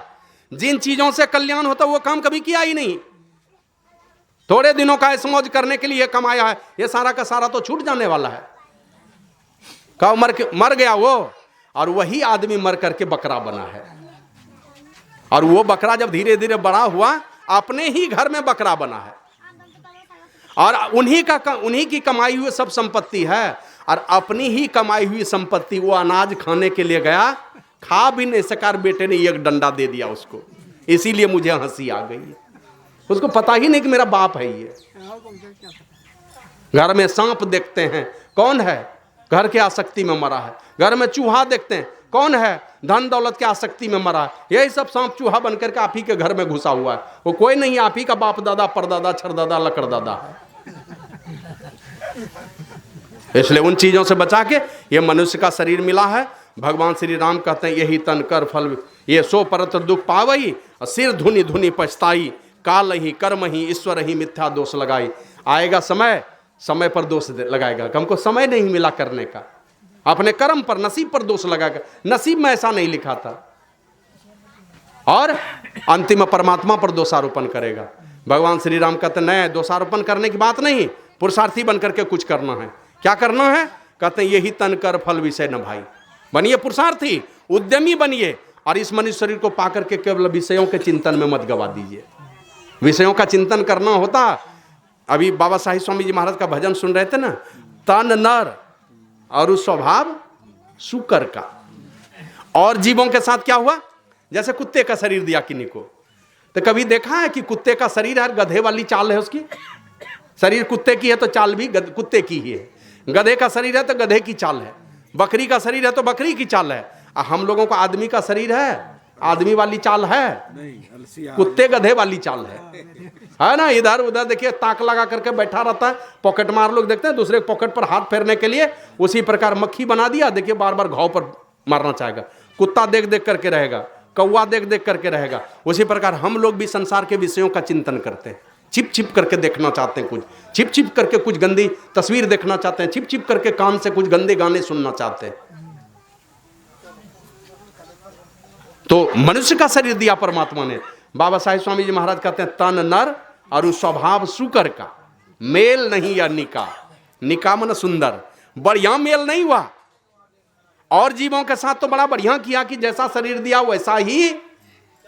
वैसी ही चाल दे दी। हमको मनुष्य का शरीर तो दे दिया आपने, चाल दे दी कुत्ते वाली। मेल नहीं या निका, और अति सुंदर यह सृष्टि तुम्हारी है इतना ही से फीका। बहुत अच्छी सृष्टि है तुम्हारी, लेकिन हमारे साथ में आपने न्याय नहीं किया। शरीर दिया तो चाल भी देनी चाहिए ना। गुरु महाराज कहते हैं पशु पक्षी कृमि आदि की योनिन में भर में वो बहु बार हो, नर्तन अब ही कृपा करी दिन नो, अब प्रभु करो उबार हो। अब तो उबार करो। कैसे उबार होगा? जब तक मनुष्य वाली चाल नहीं आएगी। तो मनुष्य वाली चाल आ जाए हमारे अंदर, उसी के लिए तो परमात्मा ने एक कृपा हम लोगों के लिए विशेष कर रखी है। वो कौन सी कृपा है? चाल बदलने के लिए संतों का ये विद्यालय बना दिया है। ये कुत्ता बिल्ली के लिए नहीं है, मनुष्य के लिए चाल बदलने के लिए विद्यालय है। तो जैसी भी चाल हो, अंगुलीमाल की चाल टेढ़ी ही थी, भगवान बुद्ध की शरण में गए तो चाल सीधी हो गई। तो अपने चाल को बदलिए इन संतों के विद्यालय में जाकर के। नहीं बदलिएगा चाल तो क्या होगा जानते हैं? परमात्मा आपका शरीर बदलेगा। मनुष्य का शरीर दिया, आप चाल बदल लीजिए संतों के पास जाके, और चाल नहीं बदलिएगा तो परमात्मा आपका शरीर बदलेगा। तुम चाल नहीं बदलते हो, कुत्ते वाली चाल नहीं बदलते हो, तो तुमको कुत्ता वाला ही शरीर इस बार दे देंगे, तो उधर ही चले जाएंगे। तो थोड़ी होशियारी करनी है। इसीलिए बाबा साहिब स्वामी जी महाराज कहते हैं करहु कृपा दीजय मानवता, तुम्हारी सृष्टि सजेगी, साथ ही साथ कृपा निधान मेरी भी बात बनेगी। मेरी भी बात बन जाएगी, तुम्हारी सृष्टि सज जाएगी, मेरी भी बात बन जाएगी। और सुनहु दया में तव प्रसाद साही का जीवन धनो। ऐ दया के सागर, तुम्हारे प्रसाद से, तुम्हारी कृपा से मेरा जीवन धन्य हो जाएगा। और पद सरोज मकरंद, पद सरज चरण कमल के मकरंद को पी करके, चरण कमल के पराग को पी करके जैसे भौरा गदगद हो जाता है, उसी प्रकार मैं भी तुम्हारे चरण कमल के रस का पान करके मैं भी गदगद हो जाऊंगा। मेरा भी जीवन धन हो जाएगा अगर तुमने मेरे अंदर में मानव वाली चाल दे दी। तो वही भगवान श्री राम कहते हैं यही तन कर फल विषय न भाई। ये मनुष्य शरीर मिला है, विषयों को भोगने के लिए नहीं मिला है। नहीं तो विषयों का भोग भोगने वाले इस संसार में कैसे कैसे लोग आए हैं जानते हैं? द्रौपदी को कितने पति थे? 5। एक दिन हुआ क्या, एक आम्र फल कहीं से तोड़ के लाया। आए कृष्ण भगवान, बोले अब तुम लोगों को मरने से कोई नहीं बचा सकता, काहे तोड़ा ये आम? क्यों तोड़ा? अब तुम लोगों की हार निश्चित है, मरोगे तुम लोग। उपाय क्या है भगवान का? चलो इस आम को ले, आम्र फल को लेके गया उस पेड़ के निकट, बोला कि सच सच बताना, मन में जो भाव पैदा हो रहा है वही बात बोलना, झूठ नहीं बोलना कोई। तो पहले युधिष्ठिर से पूछा, तुम बताओ तुम्हारे मन में क्या चल रहा है अभी? तो बोला मेरे मन में यही चल रहा है कि महाभारत की लड़ाई होगी, हमारी जीत होगी और हम राजा बनेंगे और द्रौपदी महारानी बनेगी और मेरे चारों भाई मेरे अनुचर बनेंगे, खूब बढ़िया से राजपाट चलेगा। तो आम्र का फल धरती से उठा, ऊपर चला गया अपने धरती से उठ के। तो अर्जुन से पूछा तो वो कहता मेरे मन में भी यही चल रहा है, भैया राजा बनेंगे, हम लोग अनुचर होंगे, ये महारानी बनेगी। तो आम्र फल थोड़ा और ऊपर चला गया, चारों पांचों भाई सच सच बोले तो एकदम आम के डाल के पास आम पहुंच गया। तब द्रौपदी से पूछा तू सच सच बोलो तुम्हारे मन में क्या चल रहा है? अब मेरे मन में भी यही चल रहा है, युधिष्ठिर धर्मराज ये राजा बनेंगे, अब मैं उनकी महारानी बनूंगी, ये चारों भाई अनुचर बनेंगे। इतना कहना तक आम वहां से नीचे गिर गया भट्ट से धरती पर। तो कृष्ण भगवान कहते हैं ये झूठ बोल रही है। तो अब अर्जुन गुस्सा गया कि अब तो हम लोगों को मरना ही होगा, सच बोलो क्या बात है। तब द्रौपदी सच सच बोलती है, बोला सच बताओ क्या बात है। तो बोला मेरे मन में यही चल रहा है कि जब 5 पति मेरे हैं, कर्ण भी मेरा पति होता तो बड़ा अच्छा होता। महर्षि वेदव्यास ने लिखा दुनिया की सारी नारी जाति एक ही पुरुष की पत्नी बना दी जाए, दुनिया के सारे पुरुषों को एक ही स्त्री का पति बना दिया जाए, और दुनिया के सारे जानवरों का मांस एक ही आदमी को खिला दिया जाए, और दुनिया के सारी संपदा का मालिक एक ही आदमी को बना दिया जाए, फिर भी मन की वासना और तृष्णा नहीं मिटने वाली है, नहीं मिटेगी। पिछली बार हमने बताया था एक राजा हुए, राजा चित्रकेतु, एक बिहा किया संतान नहीं हुआ, दूसरा कर लिया उसमें भी नहीं हुआ, तीसरा कर लिया उसमें भी नहीं हुआ, 1 करोड़ कर लिया, 1 करोड़ कर लिया। राजा ही है तो कौन पूछता है, रोज शादी, एक के दिन में 10 20 50, 1 करोड़ कर लिया। अंतिम वाली पत्नी में 1 बेटा हुआ। अब 99,99,999 जो पत्नी थी ना वो जलने लगी सब, कि बस एक के पत्नी को प्रेम देते हैं, हम लोगों को तो प्रेम ही नहीं करते हैं मेरे पति। बस सब ने मिल करके उस लड़के को ही जहर दे दिया।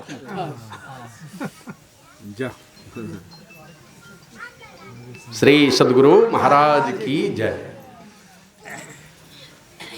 एक दुकान में एक महात्मा जी गए, पहले देहात में देखते थे ना, हटिया में जो दुकान लेके जाता था, अमूल स्प्रे का डिब्बा आता तो उसमें सादा कागज साट देता, इसमें जीरा मरीच धनिया लिखा हो ना, गाँव में छोटा छोटा दुकानदार। तो एक महात्मा जी पूछते हैं इसमें क्या है? बोला इसमें जीरा का, ये बोला इसमें मरीच, इसमें क्या है? इसमें धनिया, सबका बताया। बोला ये वाला, ये वाला, बोला इसमें सटक सीताराम, कुछ नहीं।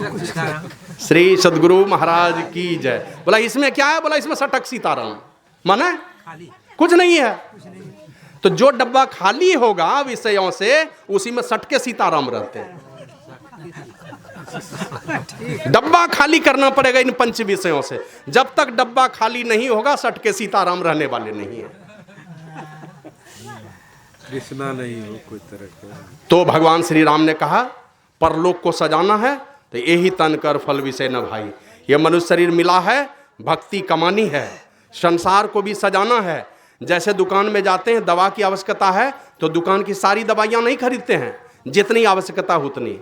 आपका कमाया दूसरा ही खाएगा, खाली हाथ आया और खाली हाथ जाएगा। जितना कमाए हैं आप सब खा सकिएगा? नहीं खा सकिएगा। आपका बेटा जो पीछे सारा वो क्या करेगा? सब आप ही कमा के रख दीजिएगा तो वो किस लिए जन्मा है इस दुनिया में? ठिका ले रखे हैं सारे दुनिया का, तो कमाइए जरूर। बाल बच्चे की प्रतिष्ठा है, धन दौलत चाहिए। संसार कैसे सजाएंगे? संसार सजना चाहिए, लेकिन संसार सजाने में इतना मदमस्त मत हो जाइए कि अपना ही भविष्य अधोगति का शिकार हो जाए। इसलिए भगवान श्री राम ने कहा यही तन खर फल विषय न भाई। यह मनुष्य शरीर पाने का फल केवल विषयों का भोगना नहीं है, हम उसी में से समय निकाल करके। तो बाबा देवी साहब कहे ये घर के काम में बहुत सारे जंजाल हैं, 24 घंटा कोई नहीं निकाल सकता। उसी से निकलेगा जिसको परमात्मा बुला लेंगे, उसी के लिए एकदम फुल टाइमर हो जाता है सब समय परमात्मा के लिए, जिसको परमात्मा बुला लेते हैं। और नहीं तो करना क्या है, 22 घंटे संसार को दे दीजिए। बाबा देवी साहब ने कहा 22 घंटा संसार को, 2 घंटे अपने लिए। और अपने लिए क्या करना है, बस उसी में ध्यान का रोंदा कर, सत्संग करो, ध्यान करो, और ध्यान का रोंदा चला के किसी भी तरह से प्रभु परमात्मा को रिझा लो, किसी भी तरह से रिझा लो उनको। और वो जहां रिझ गए, भक्ति मुक्ति का द्वार खुलेगा, और मुक्ति के द्वार के रास्ते से आप उस परमपिता परमात्मा में जाके मिल जाएंगे। तो 2 घंटा सुरक्षित कीजिए। हमारे यहाँ एक डॉक्टर हैं, फिजिशियन है, डॉक्टर अशोक कुमार, और झारखंड में अपनी बहुत बड़ी हस्ती हैं डॉक्टर अशोक कुमार। वो रांची में एक डॉक्टर हुए थे, के सिन्हा, मेंटल हॉस्पिटल में, अब तो शायद देहांत हो गया उनका। वो कहते थे, अशोक 2 घंटे सुरक्षित रखो अपने लिए, 22 घंटा से सारा संसार, 2 घंटा अपने लिए, 1 घंटा आत्मचिंतन करो, और 1 घंटा बड़े बड़े डॉक्टरों के विचार को पढ़ो, स्वाध्याय करो। तो भगवान श्री राम कहते हैं, यही तन कर फल विषय न भाई। विषयों के चिंतन से अपने को बचाइए, निर्विषय तत्व परमात्मा के चिंतन में लगाइए। और निर्विषय तत्व के चिंतन में लगाएंगे तो ध्यानम निर्विषयम मना।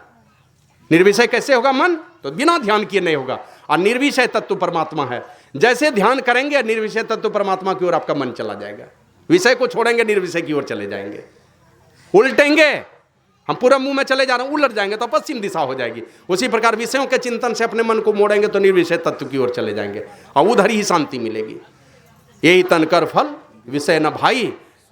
और 2 बात, विषयों का चिंतन करने के लिए मनुष्य का शरीर नहीं मिला है, और दूसरी चेतावनी भगवान श्री राम दे रहे हैं, स्वर्ग और स्वल्प, कि और काम करके स्वर्ग भी तुम प्राप्त कर लिया।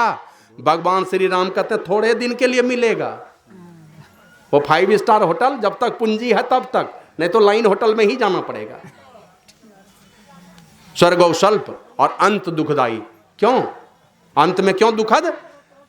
पूंजी खत्म। बड़े पद पर कोई है, उसको छोटे पद पर भेज दिए, डिमोशन कर दीजिए। अफसर इंचार्ज कोई है, कहीं हवलदार बना दीजिए उसको, क्या होगा? भारी बेइज्जती, बहुत गिलानी है। एक सिपाही लोग हमको मिले ना, हम कहे, ये नाम भूल रहा हूँ, हमने कहा कि भाई ये 6 इंक्रीमेंट आपका कटा हुआ है, वो सर्विस बुक में 6 इंक्रीमेंट कटा हुआ है। अरे इंक्रीमेंट कटा, मेरे देह में लगा हुआ इंक्रीमेंट कटा है तो कटा है, उतना तो हम लोग कमा लेते हैं इधर उधर जा करके। 6 इंक्रीमेंट में कम से कम 600 रुपया महीना का उस समय घाटा लगता होगा, तो कहता है मेरे देह में थोड़े सटा हुआ है। तो उसी प्रकार जब अपमान होता है, डिमोशन हो जाएगा आपका, तो बड़ी बेइज्जती होती है।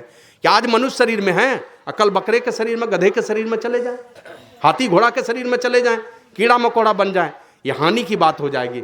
तो स्वर्ग भी मिलेगा तो थोड़े दिन के लिए, और अंत में दुखद होगा। इसलिए कि ऊंचे लोग से जब लौटेंगे, जाएंगे नरक में, बड़ी ही दुख होगा आपको। इसलिए नर्तन पाई विषय मन देई, पलटी सुधाते 60 विसलेही, ताही कबहू भल कहे न कोई, गुंजाग्रही परसमनी खोई। उसको कोई भला नहीं कहता है जो पारस पत्थर को फेंक करके साधारण घुंघसी और करजनी लेता, साधारण पत्थर लेता, कोई भला नहीं करता। तो भगवान श्री राम कहते हैं, आकर 4 लक्ष 84 जोनी भरबती जीव अविनाशी, फिरत सदा माया कर प्रेरा, काल कर्म स्वभाव गुण घेरा। ये जीवात्मा परमात्मा रूपी महासागर से बिछुड़ करके आती है। ये जीवात्मा बिछड़ती है तो क्या होता है? आकर 4 लक्ष 84 जोनी भरमत या जीव अविनाशी, 84 लाख जोनी में भरमता, जोनी भरमत या जीव अविनाशी। और ये 84 लाख जोनियों में 4 खानियां हैं, अंडज है, कभी चिड़ियों के पेट से पैदा होंगे, कभी पिंडज है, बच्चे के रूप में पैदा होंगे, उखमज है, ठंडी गर्मी के घटने बढ़ने से पैदा होता है, और अंकुरज है, पेड़ पैदा होता है, देखते हैं ना, अंकुर लेकर के जो बीज से पैदा होता है। ये चारों खानियों में 84 लाख जोनियां हैं, इसमें जीव भटकता रहता है। और ऐसे ही नहीं भटकता है, गाय को पेट में दर्द हुआ, आप उस दर्द को जानेंगे? कुत्ते के पैर में घाव हो गया, आप जानेंगे उसको? का पेट में दर्द है कि माथा में दर्द है, कुछ नहीं जानेंगे। या तो आदमी के शरीर में पेट में दर्द है कि क्या है, बच्चे के को क्या है, तो डॉक्टर अंदाजे से दवाई दे देता, पकड़ भी नहीं पाता। तो इसलिए आए हम लोग इस संसार में 84 लाख जोनियां और 4 खानियों में ये जीव भटकता रहता है।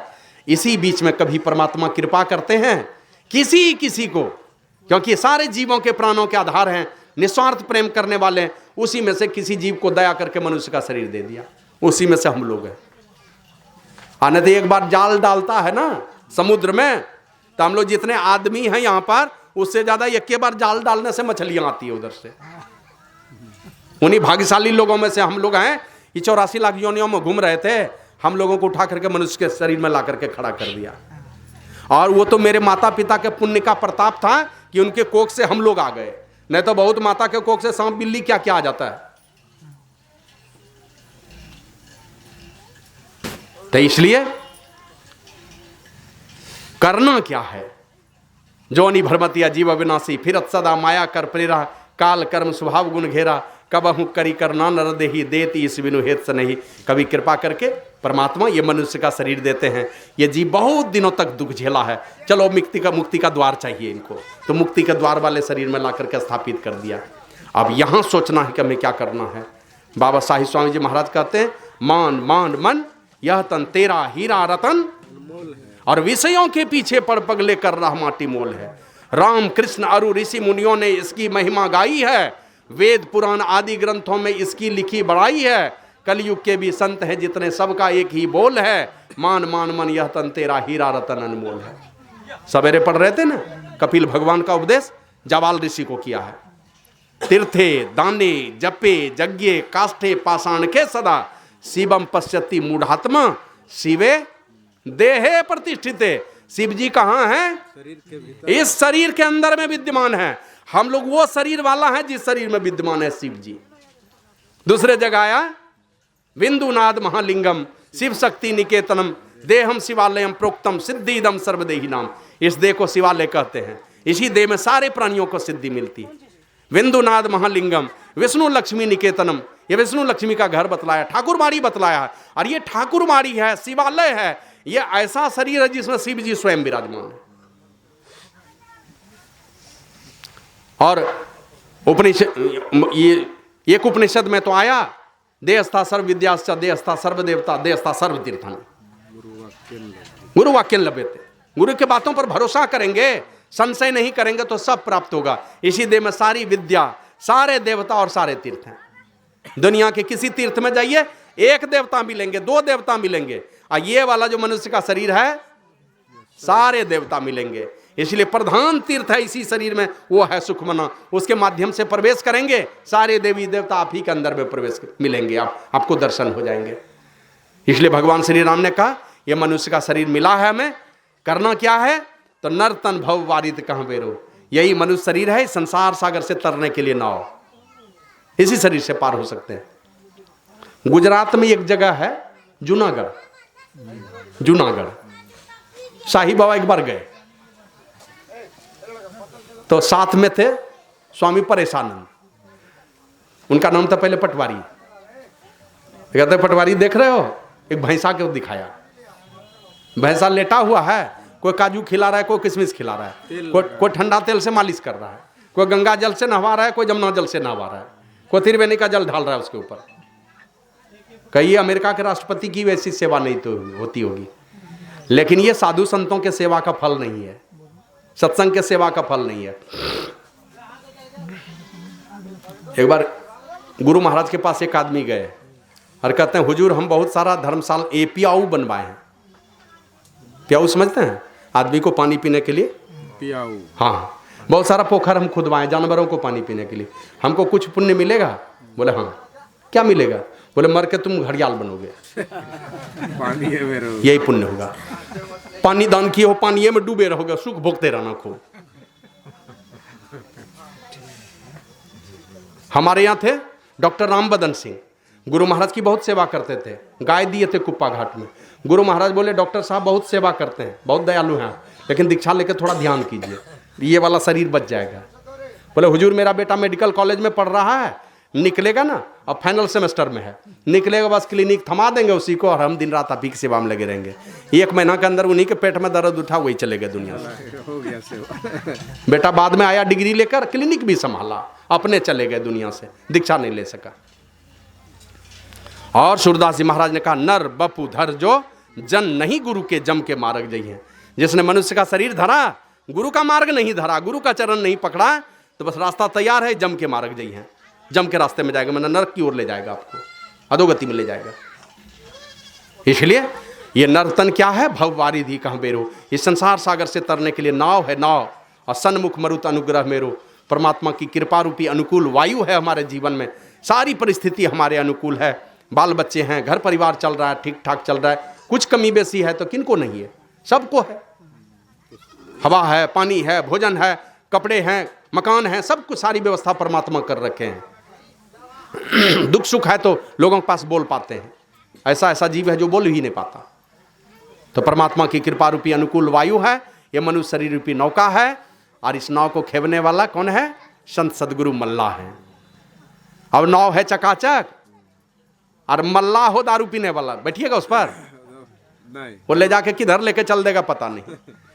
और मल्लाह हो बहुत बढ़िया, और नाव ये टूटी हुई है, तब तो फिर पानी घुसेगा। तो जिस देवी देवता रूपी नाव पर आप सवार हैं, उनकी भक्ति करके पार उतरना चाहते हैं, बाबा कबीर कहते हैं कभी विचार किया? पहले उससे पूछो कि तुम पार होकर के दिखाओ, तो तुमको है सामर्थ? पहले तुम नाव पार करके एक बार दिखा दो हमको। तो उसकी अपनी ही नैया डूबने वाली, क्योंकि उसकी अपनी ही नैया टूटी हुई है, वो हमको कहां से पार करेगा?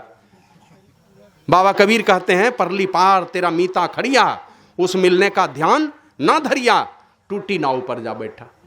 आंख बंद करते हैं, अंधकार पाते हैं। अंधकार मंडल के उस पार में परमात्मा बैठे हैं, तुम्हारा मित्र बैठा है, वहां बैठा।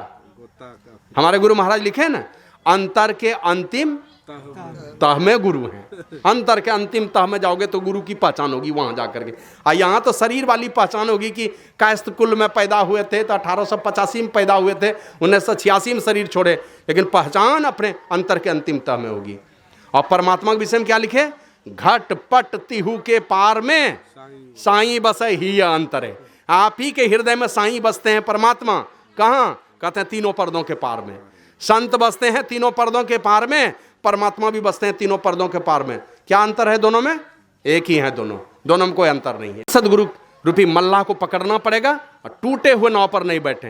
ये देवी देवता और ये गुड़वा गुड़िया सूप सुपलिया ये सब है 84 चलन की, है ना? इसके चक्कर में पड़ेंगे, अधोगति में ही आप जाएंगे। ये मुक्ति आपको नहीं दे सकते हैं। ज्यादा से ज्यादा ऊंची सूंची गति देंगे तो स्वर्ग भेज देंगे, और लौटिएगा तो फिर नरके में जाना पड़ेगा। यही थोड़ा लेट से जाइएगा, लेकिन जाना है उसी में। इसलिए भगवान श्री राम ने कहा यह मनुष्य का शरीर नाव है इस संसार सागर को पार होने के लिए। अब परमात्मा की कृपा से जो हम संसार सजा रहे हैं, ये घर है, कार है, मोटर कार है, सोना चांदी जेवर जेवरात है, अच्छे वस्त्र हैं, ये परमात्मा की कृपा रूपी अनुकूल वायु से ही सजा रहे हैं। लेकिन कहते हैं परमात्मा की कृपा को केवल संसार सजाने में मतलब हो, संसार के पार को भी सजाने की बात सोचो, उस पार का भी कल्याण करने का भाव अपने अंदर में रखो। तो उनकी कृपा से जो समय मिला है हमको, इस समय में से थोड़ा समय निकाल लीजिए, अनुपातिक 2 घंटे का समय निकालिए, 3 घंटे का समय निकालिए, इसको बैठ बैठ करके उस परमात्मा की भक्ति में लगाइए, जिनकी कृपा से ये मनुष्य का शरीर मिला है। बाबा कबीर जा रहे थे, कुछ सखी सहेलियां आपस में गप कर रही थी, तो सारी सहेलियां कहती है एक सहेली को देख के, अरे तेरे नाक में जो ये नथनी है ये तो बड़ी चमकदार है, ये तो लगता है उसमें हीरा जड़ा हुआ है। बोला हाँ, कहाँ से मिला?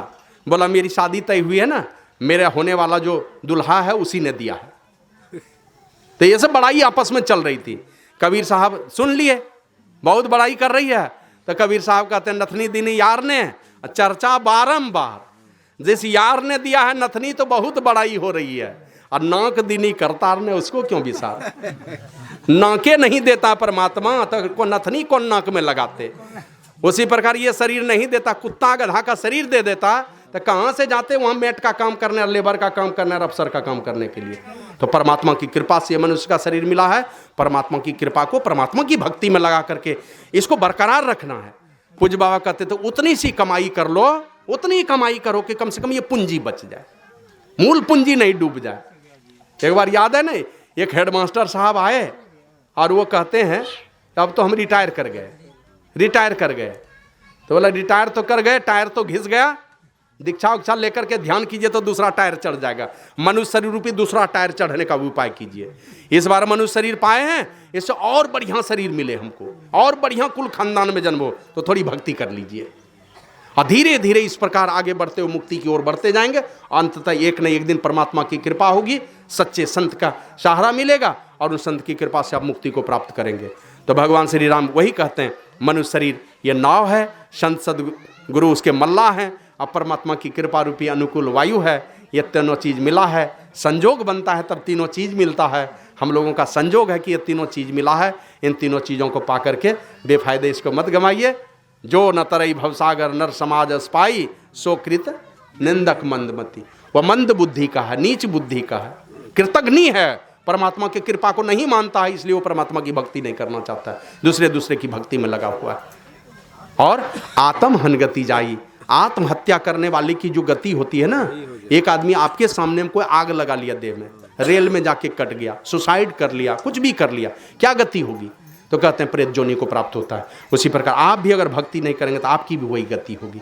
यही चेतावनी भगवान श्री राम दिए, तो यही काम करने के लिए हमारे गुरु महाराज जीवन भर यही लोगों को समझाते रहे कि सत्संग के माध्यम से परमात्मा की भक्ति का संदेश दुनिया के लोगों को देते रहे। और यही कहते थे संसार में रहो, जिस चीज़ से संसार में भला होता है वो चीज़ तो कमाना है, लेकिन संसार से परे का जो जीवन है उस जीवन को भी सजाना है। उस जीवन को सजाने के लिए परमात्मा की भक्ति है। इसलिए गुरु महाराज कहते थे संसार में रहो, क्या कहते हैं, विद्वान बन के रहो, पढ़ लिख करके विद्वान बनो तो संसार में प्रतिष्ठा होगी, और चरित्रवान बन करके परमात्मा की भक्ति करोगे तो जब मर के जाओगे इस संसार से तो परमात्मा के भी पद में बैठोगे, दोनों लोक गदगद हो जाएगा। इस संसार में विद्वान बन के रहिए, अनपढ़ बन के मत रहिए, और कुछ भी बनिए नहीं बनिए, इंजीनियर बनिए, डॉक्टर बनिए, प्रोफेसर बनिए, कुछ भी बनिए, परमात्मा का भक्त बन के रहिए। इंजीनियर बनिए, डॉक्टर बनिए, कुछ भी बनिए। गुरु महाराज जाते थे ना, अपनी बड़ी बहन को जैसे प्रणाम करते थे, तो गुरु महाराज की बड़ी बहन ऐसे गुरु महाराज के माथे पर हाथ रखती थी, जियो बचियो, नुन्नू बाबू, क्या क्या बोल देते थे, खूब लंबा आयु हुआ, यही सब आशीर्वाद देती थी। तो गुरु महाराज के एक भतीजा प्रबोधानंद, वो कहते थे कि दीदी इनका समय भगवान माने छे, परमात्मा मानते, भगवान मानते हैं इनको, और आप तुम उसको आशीर्वाद देती नुन्नू बाबू, जियो बचियो। तो वो कहती थी कुछ भी है वो दूसरे के लिए भगवान होगा, मेरे लिए तो मेरा छोटा भाई है।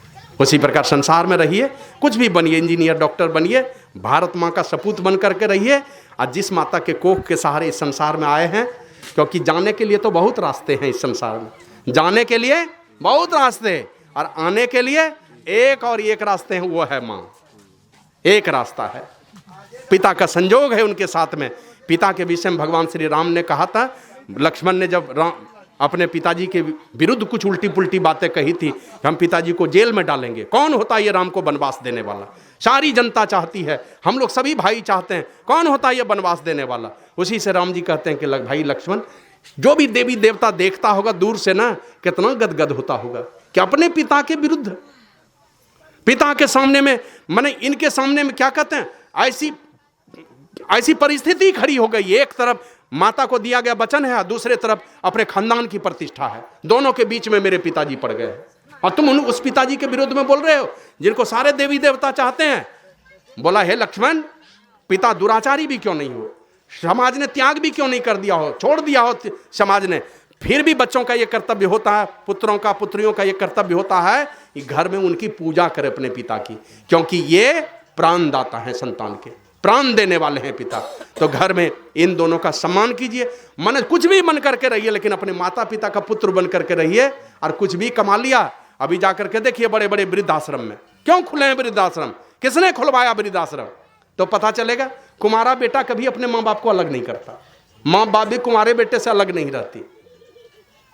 बेटियां कहेगी हम लोग माँ बाप को बहुत मानते हैं, आखिर कारण क्या है? कुमारा बेटा से माँ बाप अलग नहीं होता, शादी होने के बाद ही क्यों अलग होता है? विचार तो करना पड़ेगा इस पर, कहीं न कहीं दोष है, कुछ तो दोष है। तो और किस घर का माँ बाप जाता है उस वृद्धाश्रम में? चपरासी का बेटा, किरानी का बेटा नहीं जाता है, रिक्शा चलाने वाले का, हल जोतने वाले का नहीं जाता। जब भी पूछिए जाकर के तो पता चलेगा मेरा बेटा इंजीनियर है, तो डॉक्टर है, तो कलेक्टर है, तो प्रोफेसर है, तो मंत्री है, इसी का बेटा। सब वृद्धाश्रम को हटाने के लिए ये सारे संतों को आगे बढ़ना पड़ेगा, क्योंकि माता पिता, परमात्मा हर घर में सशरीर नहीं जा सकते, अपना अंश देकर के माता और पिता को हर घर में भेजा है। तो कुछ भी बनिए, इंजीनियर डॉक्टर कुछ भी बनिए, अपने माँ बाप का बेटा बन करके रहिए। क्या प्यार करते हैं कहीं भी कीजिए, लेकिन माता पिता से कभी नफरत की दीवार पैदा मत कीजिए, नहीं खड़ी कीजिए। प्यार करते हैं जहाँ भी कीजिए, लेकिन अपने माता पिता से बढ़कर के कोई प्यार करने लायक नहीं है संसार में, अगर कोई है तो वो है। और अगर आपको मुक्ति देने वाले हैं, माता पिता की कृपा होगी, उनके त्याग और तपस्या का बल होगा, तो आपके अंदर में धर्म का साम्राज्य बनेगा, और यही धर्म का साम्राज्य आपको प्रेरित करके संतों के सानिध्य में ले जाएगा। तो इसलिए इन सारी चीज़ों पर भी ध्यान देना। ये नहीं कि सत्संग भजन करो और घर में जाके सास पुतहू झगड़ा करो, सत्संग भजन करो अब माँ बाप से अलग होकर के रहो, ये सब अच्छी बात नहीं है। इसमें सुधार करने की आवश्यकता है। तो ये सारे जो अच्छे संस्कार हमारे ऋषि मुनियों ने दिए हैं, ये सारे काम भी हमें करने हैं और साथ ही साथ इसी में से समय निकाल करके हमें परमात्मा की भक्ति करनी है। संसार में रहें, चरित्रवान बन करके रहें। लाखों के बीच में एक राम ऐसी हस्ती हुए जिस पथ पर राम जी चले उस पथ पर आज तक कोई नहीं चले। चलने की सोचते रहे लेकिन उस पथ पर कोई चल नहीं पाए, तो उस पथ पर चलेंगे। हमारे गुरु महाराज कहते थे जो काम भगवान श्री राम करते थे, जो काम भगवान श्री कृष्ण करते थे, वो काम हम करेंगे तब हमारा जीवन संवर सकता है और ये सारा संसार स्वर्ग बनेगा। क्या करते थे? तो कुछ विद्यार्थियों से पूछा तुम लोग सुबह उठ करके क्या करते हो? तो कोई कहता योगा करता हूं, तो कोई कुछ करता हूं, टहलता हूं, यही सब। तो भगवान गुरु महाराज कहते हैं भगवान श्री राम सुबह उठ के क्या करते थे? प्रातः काल उठी कै रघुनाथा, अब मातु पिता गुरु ना वही माथा। पहला काम था राम जी का। अब हम लोग थोड़ा विचार करें, इतने दिनों से सत्संग में घूमते हैं, ये तीनों काम हम लोगों के जीवन में है क्या? साधु लोग तो सर्वस्व अर्पित करके महापुरुष के चरण में अपने जीवन की बागडोर को सौंप दिया है। वो नहीं जा सकता माता पिता के पास। आप घर गृहस्थी में हैं, आप नियम के डोर में बंधे हैं, उस नियम के डोर को आपने क्या निभाया? तो इन बातों पर निगरानी करने की आवश्यकता है। और ये एक जमाना था, कल ही मैं बोल रहा था एक मास्टर साहब के पुण्यतिथि पर, वही हमने कहा कि कोई लड़का गलती करके आता था, बगल का पड़ोसी देख ले, कोई माताजी या कोई पिताजी, कोई बगल वाला भी देखता था तो एक दो थप्पड़ लगा देता था। यही करके आया और रोते हुए घर जाता था, बाहर में ही आंसू पोंछ लेता था। डर से बतलाता नहीं था अपने माँ बाप को। जानता है कि अगर हम बोलेंगे घर में जाकर के कि ये इसीलिए फलना ने मारा है, तो वो तो 2 थप्पड़ लगाई है ना, मेरी माँ 10-20 थप्पड़ लगाएगी। और अभी गलती करके आएगा, आप देखिएगा जहां कोई दूसरा आदमी एक बात भी बोला ना, माँ बाप ही लड़ने के लिए तैयार हो गया। पापी है कि पुण्यात्मा है, मेरा बेटा है, तुम्हारा क्या जाता है? लड़ने के लिए वही तैयार हो जाएगा। तो जो भी बच्चे हैं, आने वाले संस्कृति का वो रक्षक बने, ऐसी शिक्षा दीजिए, ऐसा संस्कार दीजिए उन बच्चों के अंदर में। कभी भी गलत चीज में सपोर्ट उसका मत कीजिए। और आज ही शायद मैं बता रहा था, अब देखते हैं ना बहुत सारे बच्चे आते हैं, आज 35 टुकड़ा कर दिया, एक लड़की को कर दिया। जिसने किया कहां से है? ऊपर से टपका है, वो भी तो किसी माँ का बेटा है। माँ क्या कर रही थी बचपन से? हम लोग बचपन में कहानी सुनते थे, एक लड़का एक दिन 2 भुट्टा चोरी करके लाया, माँ को दिया, माँ ने पका के बेटे को भी दिया, अपने भी खाया। धीरे धीरे चोरी करने की आदत हो गई और ऐसा हुआ डकैती किया, मर्डर हो गया, अंतिम में उनको फांसी की सजा मिली। जज पूछता है उनसे तुम्हारी अंतिम इच्छा क्या है बताओ? बोला मैं माँ से मिलना चाहता हूँ। माँ निकट गई, कहा माँ के कानों में कुछ कहना चाहता हूँ। और माँ जैसे निकट जाती है, मुंह सटाया कान में, माँ सोची शायद कुछ छिपा के रखा होगा, वो बताएगा क्या? कान ही काट लिया माँ का, दांत से अपने माँ का ही कान काट लिया। तो एक तमाचा दिया अपने बेटे को, कहा माँ यही तमाचा जिस दिन 2 भुट्टा तोड़ करके चुरा करके लाए थे, उस दिन तुम मारी होती ना, आज हम चोर डकैत और क्रिमिनल नहीं बनते और आज फांसी की सजा नहीं होती। ये तुम अपना काम दिखाना दुनिया वालों को, दुनिया की माताएं पूछेगी तो तुम बता देना मेरे बेटे ने काटा है और मुझसे यही गलती हुई थी, ताकि दूसरा कोई बेटा फांसी पर नहीं चढ़े। तो सारे बुरे विकारों से अपने समाज को भी बचाना है। समाज में चरित्रवान बन के रहिए। और उल्टे पुल्टे कथा कहानी वाला ये टीवी मोबाइल ये सब जो उल्टा पुल्टा माँ बाप ही देखते हैं घर में, तो बच्चे क्या सीखेंगे उससे? कड़ी निगरानी उनके ऊपर में रखिए, बचपन से ये सारे अच्छे संस्कार दीजिए। बच्चे मंदिर में जाएं, बच्चे साधु पुरुष के पास जाएं, सुबह उठे क्या क्या करता है उस पर निगरानी रहनी चाहिए। बेटी आएगी 11 बजे रात में तो सब हिसाब लीजिएगा, बेटा आएगा 12 बजे रात में तो कोई हिसाब नहीं लीजिएगा। उससे क्यों नहीं हिसाब लेते? उससे भी हिसाब लीजिए। तो इन सारी बातों को जब हम करेंगे और सारे समाज के लोगों को देवी देवता के भाव से जब हम देखेंगे, तो सारा समाज ही स्वर्ग बनेगा। तो समाज जब स्वर्ग बनेगा, इस बीच में जब आप भक्ति करने का कोई भी काम करेंगे तो सारे आपके सहायक होंगे, सारे आपके सहयोगी होंगे। और जो भी काम आप करना चाहते हैं, आपके अंदर में एक नया उत्साह, नया जोश पैदा होगा और साधना के पथ पर आप आगे बढ़ते हुए चलते चलते अंततः उस परमपिता परमात्मा को प्राप्त करेंगे। तो यही आप लोगों की सेवा में सुनाया। बाबा साहिब स्वामी जी महाराज कहते हैं, सदाचार, सत्संग, सदगुरु ये तीनों संबल लेकर करहु भजन विश्वास सुदृढ़ करी, अंतर्मुख हो चित देकर ऐसा कर मन मोल बचा ले, साही यह जो चोल है, मान मान मन यह तन तेरा हीरा रतन अनमोल है, और विषयों के पीछे पड़ पगले कर रहा माटी मोल है। मत कीजिए विषयों के पीछे पड़ करके, मिट्टी के मोल इस शरीर को मत बेचिए, कीमती शरीर है, छूट जाएगा। दरिया साहब कहते हैं, दरिया नर्तन पाए कर किया न राम उचार, अब बोझ उतारन आइया सो लिए चले सिर भार, जाएंगे फिर अधोगति के शिकार हो जाएंगे। बाबा कबीर कहते हैं, एक तो अंधेरी कोठरी जा में दिया न बाती हो, बहियाँ पकड़ी जम ले चले कोई संग न साथी हो। तो उस रास्ते में नहीं जाना पड़े, इसके लिए संत सदगुरु का चरण पकड़िए, किसी तरह से रिझा के उनसे भक्ति दान ले लीजिए, जुक्ति सीख लीजिए, और जुक्ति सीख करके थोड़ी थोड़ी भी भक्ति करेंगे, यही भक्ति का संस्कार आपको अधोगति में जाने नहीं देगा। भक्ति बीज विनसय नहीं, जो जुग जाए अनंत, ऊंच नीच घर जन्म ले तो संत को संत। आप चले जाएंगे मेहतर परिवार में पैदा होंगे तो वाल्मीकि बन के पैदा होंगे, है ना। मछुआ घर में जाकर के पैदा होंगे तो ना वेदव्यास बन करके पैदा होंगे। ब्राह्मण के घर में जाकर के पैदा होंगे तो एक से एक महापुरुष हुए हैं, उनकी तो गिनती ही नहीं है। तो किसी भी खानदान में जाएंगे आप महापुरुष होंगे। चमार खानदान में जाएंगे, संत रविदास जी चमार खानदान में चले गए, भक्ति की कीमत घट गई क्या? सोपत साहब चले गए, नाभा स्वामी चले गए डोम जाति में, भक्ति की कीमत घट गई क्या? युधिष्ठिर महाराज के यज्ञ का घंटा नहीं बजा सोपच के बिना, ये शक्ति थी उनके अंदर। किसी जाति में जन्म लेंगे, दुनिया में आपके कीर्ति का डंका बजेगा, दुनिया में आपका जय जयकार होगा, और अंततः परमात्मा का गोद भी आपके जीवन में मिलेगा। तो इस प्रकार पुरुषार्थी बन करके, संतों से युक्ति सीख करके, और चरित्रवान बन करके, मधुर स्वभाव रख करके, त्यागी बैरागी बन करके, संसार में हीरे घर गृहस्थी का जीवन है, लेकिन दिल में उस प्रकार से बिठा करके रखिए जैसे खीरे को देखते हैं ऊपर से चिकना है, अब फाड़िएगा तब 3 फाड़। उसी तरह संसार में सबसे प्रेम से रहिए, आसक्ति में मत बंधिए। प्रेम बांटना है, आसक्ति में बंद करके नहीं रहना है, एकदम निर्लेप भाव से रहना। जैसे जल में कमल, जैसे जैसे जल बढ़ेगा कमल का पत्ता ऊपर बढ़ते जाता है, उस पर एक बूंद भी पानी नहीं ठहरता है। नाव पानी में रहे, लेकिन नाव रहे पानी में, नाव में पानी नहीं हो। एक भी नाव है जिसमें पानी नहीं है? सब नाव में पानी है। करना क्या है? जो जल बाढ़े नाव में, घर में बाढ़े दाम, 2 हाथ लीचिए यही सहनो काम। पानी तो घुसेगा, लेकिन इस पानी को निकालते रहना। सकारात्मक ऊर्जा से भरते रहिए, नकारात्मक ऊर्जा निकलते रहेगा। संतों की संगति में बैठते रहिए, आपके अंतर के बहुत सारे उल्टे पुल्टे विचार बाहर चले जाएंगे। ये सारे काम करने के लिए हमें मानव जीवन मिला है, ये सारे काम करने हैं। और साथ ही साथ एक बात का ख्याल रखना है, बट विश्वास अचल निज धर्म। पहले अपने धर्म में अचल विश्वास हो, ये अक्षय वट है अपने धर्म में। कौन सा धर्म है मेरा? कौन सा धर्म? आंतरिक धर्म तो हम संतों की युक्ति से साधन करके उस परमपिता परमात्मा को प्राप्त करें, लेकिन बाहर में हमारा धर्म है वैदिक सनातन संस्कृति की रक्षा करना।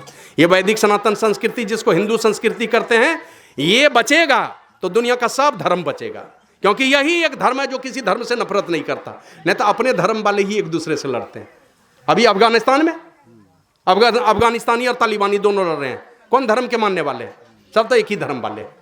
ये बचेगा तो दुनिया का सारा धर्म बचेगा, भारत बचेगा तो पूरी दुनिया बचेगी। भारत अगर समाप्त हो गया तो कोई पूरी दुनिया नहीं बचने वाली है, क्योंकि यहीं से शांति का पाठ सारे दुनिया के लोग पढ़ते हैं।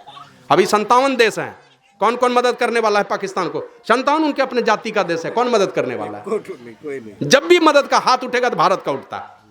तो इसलिए इन सारी बातों को, अपने धर्म की रक्षा करनी है।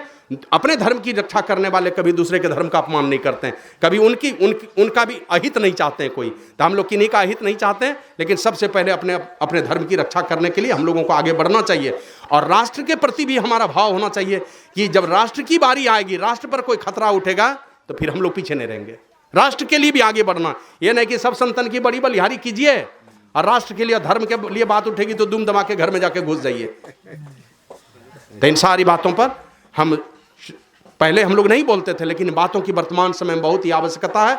लोग अपने संस्कृति को भूलते जा रहे हैं, पाश्चात्य संस्कृति को अपना रहे हैं। छोटे छोटे बच्चे का देखिएगा, बहुत सारा प्रतियोगिता कराता है, नाच करवाता है, नंगा नाच करवाता है। माताएं बहनें एकदम लगेगा एकदम नंगे बैठी है और वो सारा नाच करवा रही है। कौन सा संस्कार उस बच्चे के अंदर में भरा जा रहा है? तो छोटे छोटे बच्चे कच्चे बांस के तरह, उन बुरे संस्कारों से उन बच्चों को बचाना है। और इसके लिए आवश्यक है कि घर में आपके द्वारा भक्ति का वातावरण बने, आध्यात्मिक वातावरण बने।